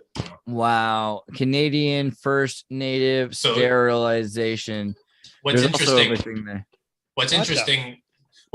with the residential stuff is that it's now it's gone full circle and it's become a tool for virtue signaling. So like there's an aspect of white shame that comes into this, where you have a guy like Trudeau who just starts talking about it like oh, he's making something better. And he's doing favors to the Native Americans by talking about the crimes that we've done. This is the peanut butter solution. Dude, they do. Here's what they do now. It's the weirdest thing. You only see it with like government officials and very woke people. Is that before they start whatever they're doing? I was at a TEDx talk here in Toronto. They did this. They tell you what tribe owned the land before you, and you have a moment of silence. This is before you have tea or coffee or anything. It's this weird self-flagellation in public. Wow. Yeah, that's what I You- mean. a That's death- what I was saying when I said treaties are becoming the it thing now about teaching. We're all about them treaties now. Fucking whether it's a business meeting or a fucking seminar or a rock concert. It's Fuck, man. interesting these guys aren't holding their hands like priests in a prayer or anything. They've got their Oh, hidden buddy, hand. they're on their best behavior. It's picture They're on their day. hidden On hand their right best there. behavior. Can you Hidden imagine hand. how violent they must have been? Like, man. That doesn't even look like a very happy guy. Hidden hand. Let's do the hidden hand. In case Oh, anyone forgets. Picture day. That's why he's so Yes. pissed off. He's like, "Fuck, I can't." It's That's a- usually in the coat there, but there it's tucked under the arm. But I mean, hey, dude, David Bowie. You know, it is what it is. But the hidden hand. So I mean, these priests doing the hidden hand. I'm On just the saying, cover of GQ. Yeah. over here. who are these guys over here? All right, and you got all these people. So there's a lot of training going on, and so yeah, they're go taking to the these- left again. Go back that photo. Sure, Who let are me those jump. suits, man? Who are the the suits? guy in the suits on the left. Yeah. Look at Probably what's government. going on there. Whoa. Those are the. Oh, look at that girl. Look at these kids that are not stoked to be really close to them, leaning away from him. He's grabbing him and stuff. Jesus. Canadian men in Christ. And the black bow over tie here. cocksucker. Oh, it's brutal. Oh, I have. Yeah, I it's have, good. I have one weird guy Oh, to good. mention. That you know, if you want to talk about brainwashing in Canada, we have a guy called Raël. The show Yeah, the is guy- called MK Canada, but yeah, what's his name? We have a guy called Raël here, and he's the head of a cult. Oh, Raëlism. Raelians are from Yeah. no, he's from France. He's No, from but he got banned from France, and he has a compound in Quebec. So he came to Quebec after being banned from France, and we've had him on talk shows and stuff, and so he's a real pro. It's RAE. Yeah, there you go. yeah, I know this guy. Actually, I talked to him one time. I want to do an interview with him. I'm pretty interested. So there's a lot of interesting connections to Rael and to Clonaid.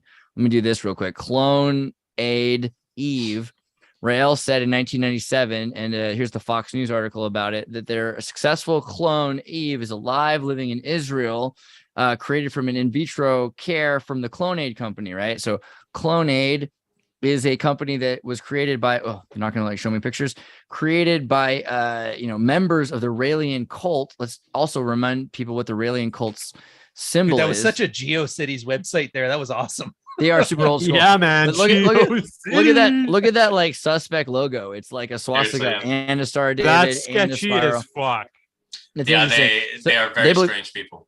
They believe alien. Well, it is what it is. It's not that weird. I lived in Santa Monica with a lot of Scientologists. I Yeah, fucking weird, dude. They're not that different. These are By French, California standards, it's not that these are weird. these but, are French Scientologists. But here's the deal: Basically. Clonaid. They started a company in the Bahamas. If you look up Clonaid and you type in Epstein, of course, then you'll start to get the connections where the money came from that allowed for further clones after 1997 with Epstein up to 2006, 7 or something like that. So there's a lot of good stuff there. If you're looking into the idea of, are there really clones? Are there Bahama Islands where they're taking native ladies, giving them 15 grand so that they can raise an in vitro clone inside of them? Yes is the answer. So it's to like that, it's like I'm the saying. equivalent. It's like the Brazilian Sons or whatever it's called there. The Sons of Hitler in Brazil, except in Canada instead.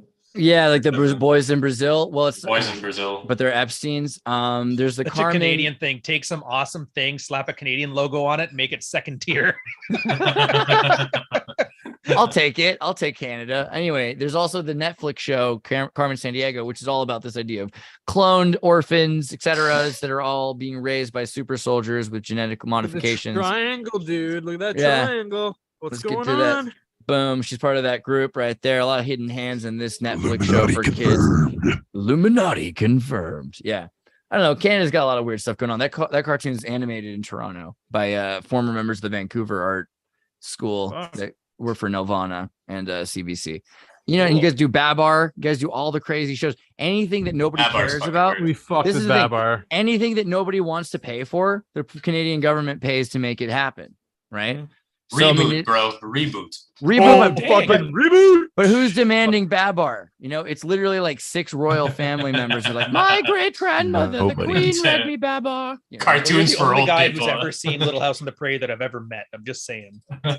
Or Little House on Mosque on the Prairie. whatever Mosque they on call the it. Prairie, right? Yeah, I don't know. I've never met a second person that's watched it ever. It means Is a that how lot your about shit? Canada. You into that or what? I love it. I Ryan. love all Canadian stuff. Wait, Ryan. Yeah, wait. Have you seen it? No, Are you into the mosque, Ryan? no, God, I haven't watched any of it. hate He's like, CBC fuck no, now. dude, no. We don't want to be brainwashed by the CBC. Come on. I still think Kids in the Hall was like canceled 5 years ago. Actually, I guess that came back now. Yeah, Hall's pretty good. They've made a bit of a comeback, yeah. Which Like is everything. awesome. But it feels so Scottish. You know, that's the other thing. You've got like influence of culture that really, Peanut Butter Experiment is very French. Kids in the Hall is very Scottish. What do you think of when you think of like Canadian? Or is that not Berry Pie? You can go everywhere. Was it Mr. Dress Up Canadian too? A reboot, I know Mr. man. Wizard was. Yeah, and Reboot. What's Mr. Dress Up? It was this guy who had a tickle trunk and he would just dress up with new things and he had stuffed animals. And Oh, dolls. that's horrifying. Okay, so this is basically Mr. Rogers. Yeah, and then there was Lamb Chop and Wait, Lamb Chop's Canadian? I think so. No. I think so. Lamb Chops Play Along. That's what it was called. Lamb That's the Chop one. Play Along. Dude, is that really? Oh my God, Canadian? look at that fucking thing. She's that's from gotta be Canada? Canadian. What's her name? Sherry Oh, Lewis? it wasn't What PBS. about- Never mind. You might be right. Born in the Bronx, New York City. I don't know. Magic School Bus?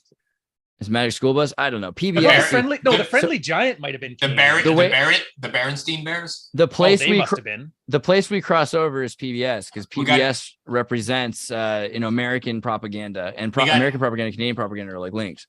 We got Clone High. Oh, that's true. Oh, nice. Clone Okay, High, wait. so Let's good. do it. Let's do a quick And deep Mission dive into Hill? Clone High. Friendly Clone High. Giant. There we go. Wait, Friendly Giant. Oh, we're gonna do Clone High. Though, Dude, but also- Xirtus, you would love Clone High.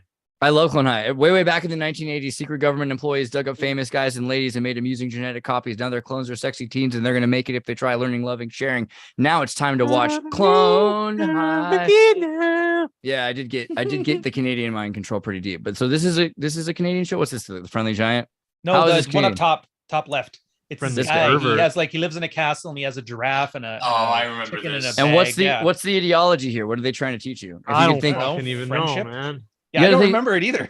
you guys gotta think like if He's got a flute and a recorder at the same time. Oh, what the fuck's he trying to pull here? if taxpayers are being exploited to make a military mind control program, you should be wondering what are the messages that they wanted you to glean from that. I would think He's got a cock on his shoulder. That thing is- tells me all thing I is, need to know.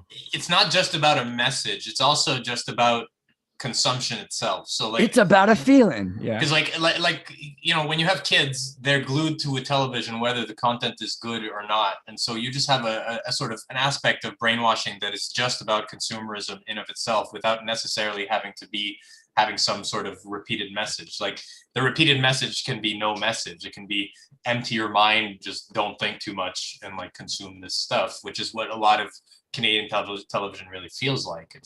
It feels hollow, it feels soulless, and a lot of it is just bizarrely really, really empty in terms of actual message and content.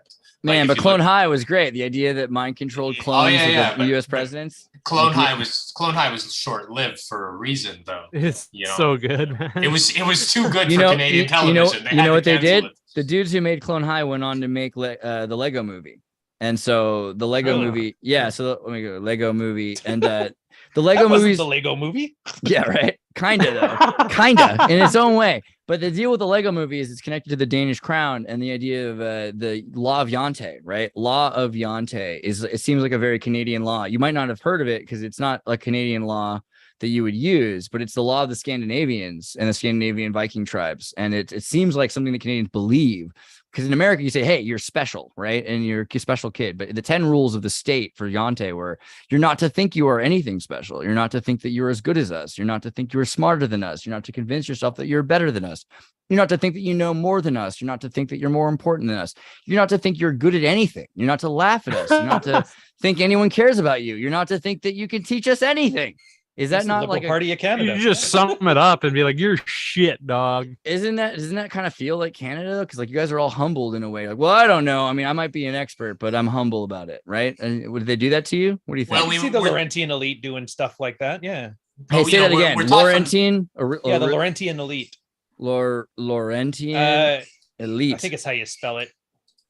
Tell us more. What does this mean? It's the Canadian Rockefellers. There's the group of people between Ottawa, Montreal, and Toronto. Oh, now Yeah, you there bring we up go. the Laurentian. Thanks, Yeah, Ryan. dude. Okay. We got some pretty good shit to talk about now that we're fucking What is this? Okay, so in Canadian political terms, used to refer to individuals in the upper class of society who live along the St. Lawrence River and watershed in the major cities of Montreal, Ottawa, and Toronto. These are those rich. These are our blue bloods. Our blue bloods. Oh man! Like you guys, you know the blue bloods in America, right? Yeah, like yeah. Rothschilds and all that. Yeah, this is ours. These are the guys who like use Manhattan as their Tijuana. They just jump across the border and come back. Kinda. Trudeau's a member of it. In fact, most prime ministers tend to be part of it. Harper wasn't. And that's why his election was such like a big deal. Polyev, I can't remember if I think he's not part of it either. That's why there's this big campaign against him. But Ignatieff, he was the one trying to run before. And I remember he didn't even live in Canada. He lived in Britain. Even Andrew Scheer, our conservative that was running 2 conservative leaders ago, had dual citizenship to the States, but wasn't going to give it up unless he won. Oh, that guy's a fucking joke. Yeah, he's got like 5 kids. He's like hardcore. I think he's Mormon or something. Nice. Or LDS. I guess Mormon's pejorative. They like LDS. Good for him. But yeah, so like Andreas, you should put your face on him. The ones that tend to do well are the ones that are in that part of that elite squad. I don't think it's something nefarious. It's just people who had a lot of money from the British days are just using that money to get what they want more so. Is there like a French equivalent, guys? They're part of it. There's the Laurentine elite has France in there too, or Quebec in there too. So it is what it is. It's like royals in Canada. This is the Laurentine elite. Okay. As close as we got. Wait, but it says term was coined by the journalist Ibsen, Canadian consensus to describe the belief that the general governing political consensus exists in Canada from Confederation until early 20th century with the election of Stephen Harper and the Conservative Party of Canada with the majority of government in 2011 federal election without significant support in Quebec. What's up with that? Why is there not? Remember that? Well, it's significant because they've essentially been, the Liberal Party was always known as like the government of Canada. Like they were the people that ran things. And the idea is they ran unopposed for like 100 years. And Canada's only 120 years old. And this, Albertan cowboy type economist managed to get through. And it was like the strangest thing. It's kind of like when Trump, remember when he beat out the Bushes and the Clintons and he just destroyed both those empires? Like that's kind of how big a deal it was. Wow. So this was a major move to kind of step away from the Laurentine elite. Do you think that there's been success or what? Well, on our 3rd Trudeau term, I would say yes, it's been an astounding success. Has it been a success? Motherfucker. Poor Canada. Oh my God. You see those 10% of Canadians coming back to our booming, media industry? No. Even this was all the Laurentine elite's idea, the residential schools. They've somehow managed to whitewash it as being their fault. And it's even now. And now that they're using it to their own ends, like there's a Kamloops residential school that somebody had done some new type of ground wave thing. Said, I think I found another 125 graves, some crazy number like that. But here's the problem. Nobody ever dug down to confirm it, but they just ran with it. And they somehow made it all about the Liberals are trying to get to the bottom of this thing. And it all ended up being nothing. It's been a few years later. Even the residential tribe in the area that's in charge of their reconciliation thing have said it's nothing. Like everybody who's there, we know who's there. This is most likely rubble and stuff like that. Check this out. Everyone's got their hands open, right? Except for the same guy from the last picture who's got his hand. Yeah, dude. Again. And look at Winston Churchill on the left there with his wife. Oh my God. That must have been a fun trip. That's fucked up. I mean, so it's weird though, because you look at the orphan trains, they're bringing kids all over the world. They're bringing kids from Canada to Russia. They're bringing Russian kids to Canada. They're mixing your populations and everything. I mean, this seems like the point when there's this major confluence. Why are the Laurentine elite what are they trying to do to Canada? I think they just want to run shit. I don't think they have noble goals other than that. The whole point of this was because they took an entire generation of kids, they had crippled any native culture. Mm-hmm. So when these kids got back, they didn't know what the Iroquois culture was like at all. And so now when they get back, there's very few people that are older than this to learn from.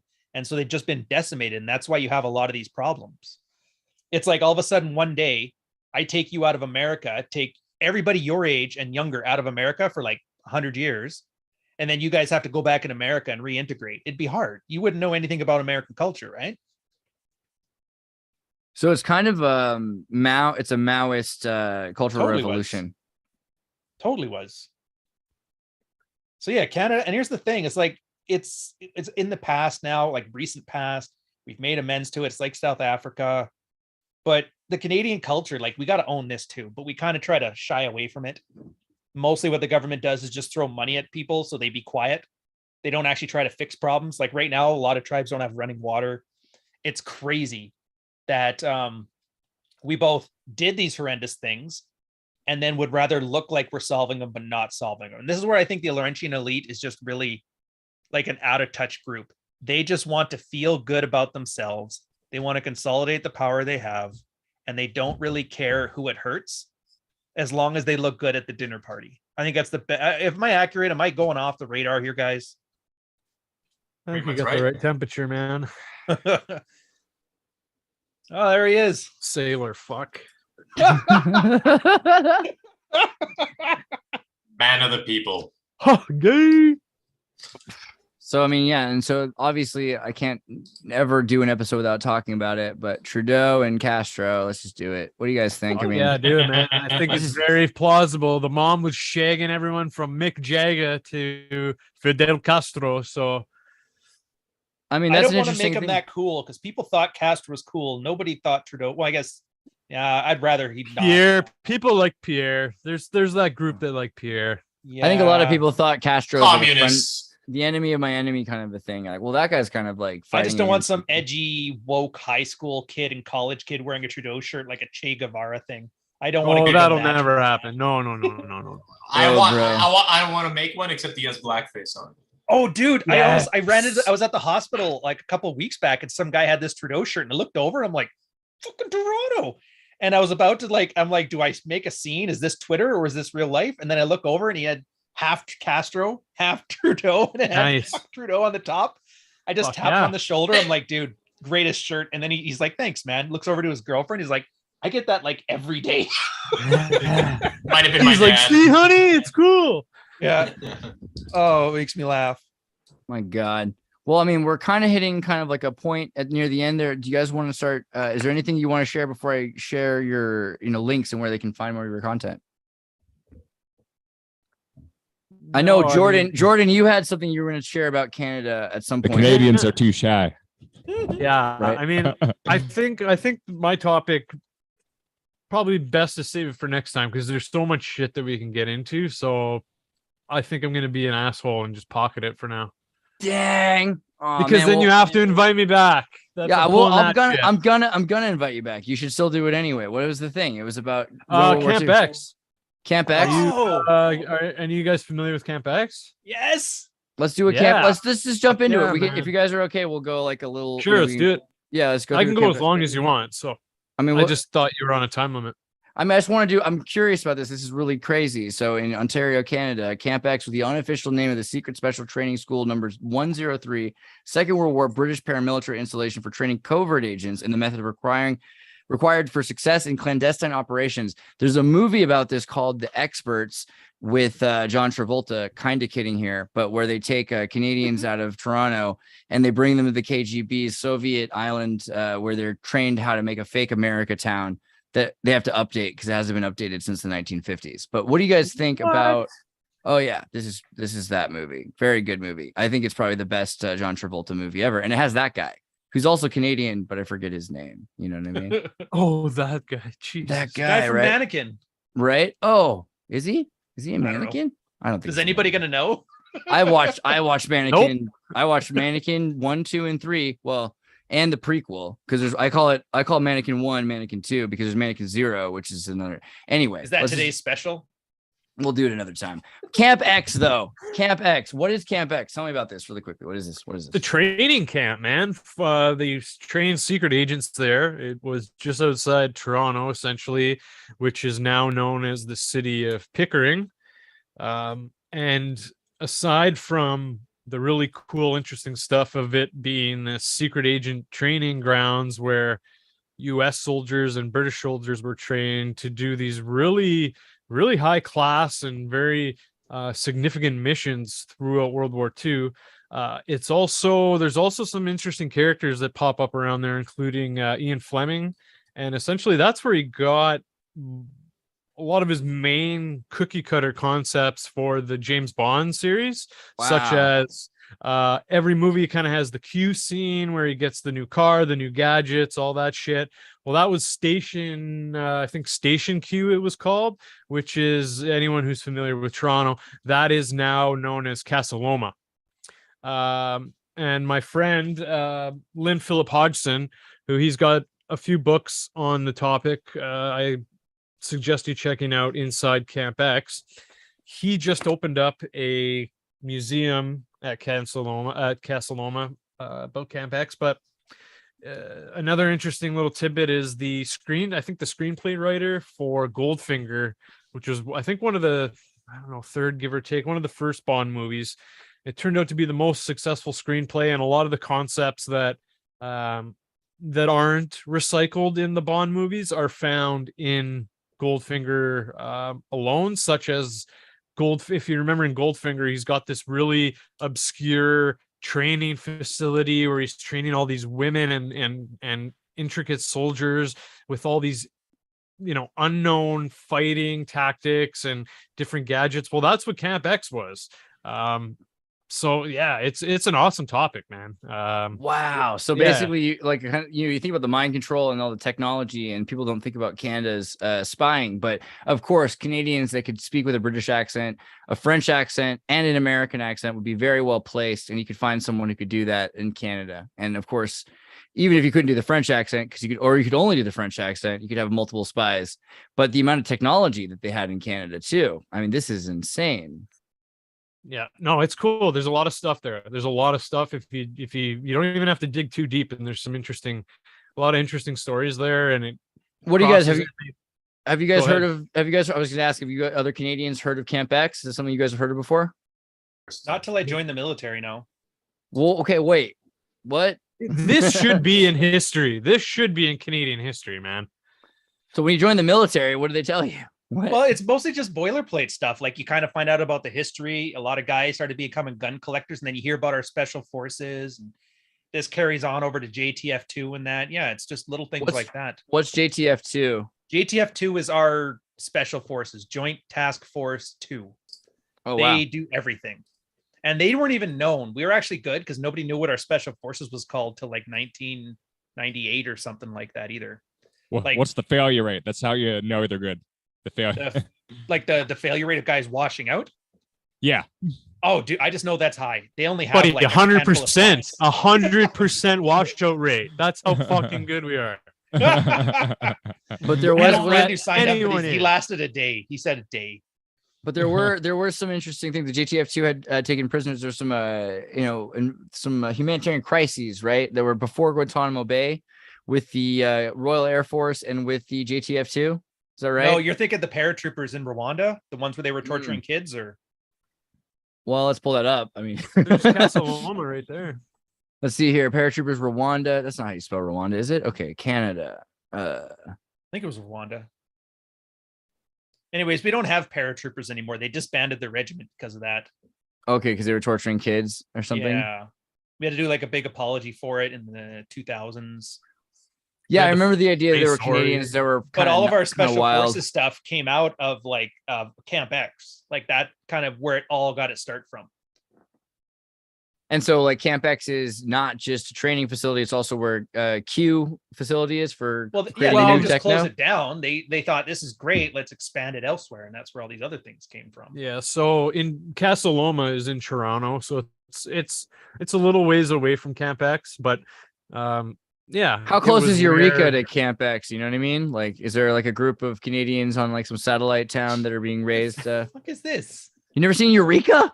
No. Oh my God. It's a show about a Canadian town that's got like Silicon Valley. It's basically Silicon Forest Gulag. It's an oblast or something in Chernobyl, but it's in Canada. And they have a secret town where everybody's like a rocket scientist for Camp X. Oh. I understood about a third of those words. Camp X. Secret town next to Camp X. Secret town, Camp X, Eureka. Yeah, and it's a show. It's like a show all about a guy who comes to that town because he's not really good at tech, but he's good at like keeping the town running or something like that. He's like the sheriff or something for all this weird stuff that goes on. And like Rick from The Walking Dead, I guess. I was gonna say that is so Canadian. I don't understand your tech stuff, but I'm just really good with the wrench. I'll run the town. It was like if it was like if you crossed X-Files with Psych, I guess. I don't know, but it wasn't bad. I don't know. So Camp X is a place that you think is still pretty important, pretty prominent. You think so? It was. I think Absolutely, didn't they man. close it down after a while? Yeah, it's closed down, but I mean, it's still super important, I think, to teach in history, and I think for Canada to get its paid due on that, because But is Canada doing like mind control experiments with new bases somewhere, you think? Probably not. Their military is kind of a mess right now. Yeah. A lot of careerists. We haven't had a war, and the problem is careerists take over when we're at peacetime. Now, going through women's panties too, so that kind of set us back a bit. So I don't know. Oh, the serial killer one. I thought Williams you meant, or whatever. Yeah, he was pretty bad. Well, and then you know, we lost one of our really good admirals when they found out he mooned somebody in Royal Military College in ¡95. So Oh, you can't do that. What? Well, that's the problem is they're like purging all the confidence out. He should have done blackface. You would have been fine. Yeah, he could have became prime minister. Yeah. Hey, I take that as a thing of hope. Everybody's worried about cancel culture, but you could do blackface more times than you can count, and you can still run the country. Yeah, if you're the bastard son of a royal part of the Franco occult elite or whatever from the House of Normandy and the Saxon Cohort von Goth, etc. I don't know. That's right, man. That's all you need. Well, guys, I think we had a pretty good. That was a good closer. Jordan, why don't you tell us? You just did a September 11th thing, which I was remiss to miss myself. I was supposed to be part of this thing, but I screwed that up. But it's an amazing special. I think you had William Ramsey was there, right? Yeah, we had a whole fuck ton of people. So we did the 1 year anniversary of Divulgence, and we did the 21 years of 9/11. But we got into like a lot of interesting stuff, about like kind of spirituality and a lot of deeper stuff. But I'm literally posting tonight episode 30, where I interviewed John Phillips, who is the attorney for Joe Exotic, Tiger King.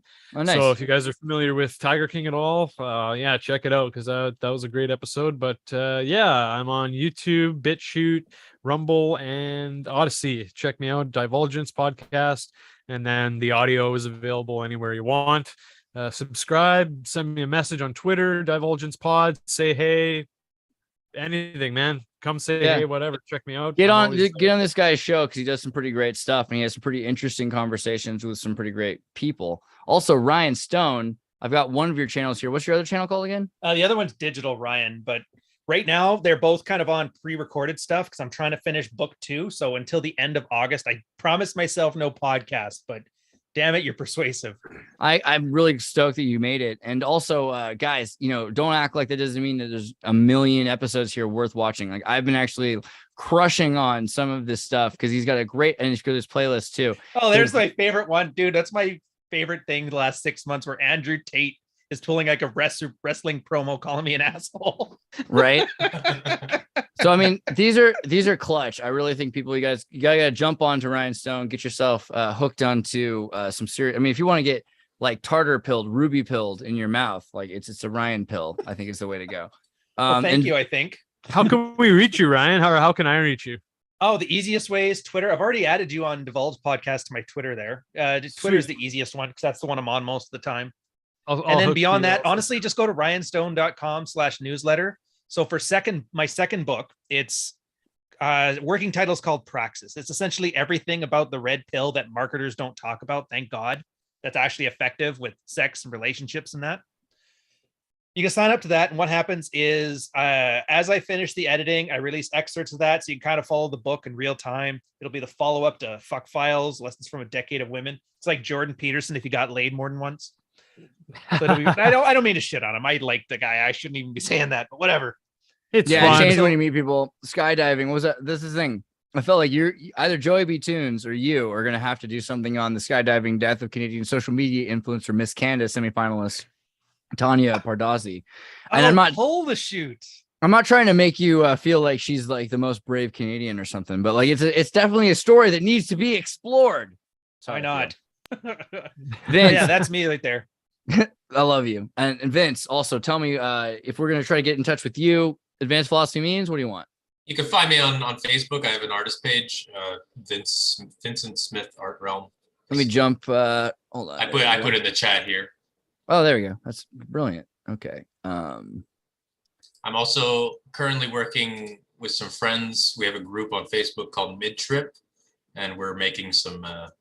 I don't know, we're adding some stuff there. If you want to see some of my circle of friends. Absolutely. Actually, you know what? I'm gonna have to. I sent you guys the thing I'm making with Disco Diffusion instead of Midjourney. But some of the things I've been learning about is how you can take your pictures from Dolly 2, which you can see all the pictures I made of where's my Dolly 2 thing? Dolly. Yeah.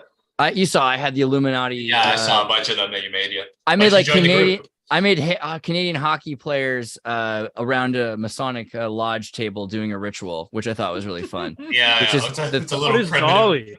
Yeah, Dolly. It's AI generated art. I'm a classic artist, but my friends are currently obsessed with AI generated art like Midjourney. So they're making websites for it.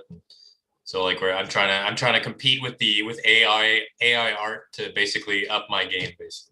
Right. I've been doing a bunch of AI art as well. So that's a thing to check out. And guys, if you also aren't a member, join Andreas Philosophy Memes, which we've got about 9,000 members now. And it's a messed up place. I'll tell you what. I mean, for a Facebook group, that's all I got. Be careful. It's probably the best. It's the best Facebook group. Yeah, I don't know how I get away with it. I don't know how I get away with it. But thank you guys for making it possible. And thank you for being here. And I'll see you again very soon. Ladies and gentlemen, MK Ultra Means, take care of yourself tonight. Thank you for having us. Yeah. Peace out. Canada is a country.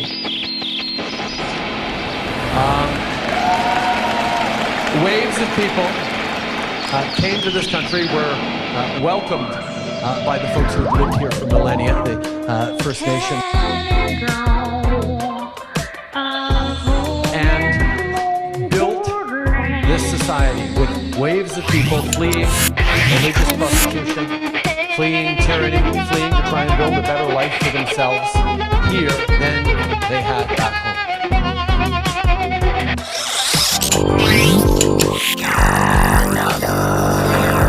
Whether it's folks fleeing from world wars or fleeing from civil wars,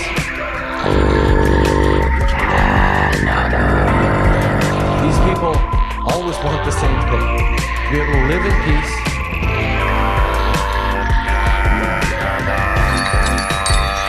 to raise their families, to create a better future for themselves and their communities.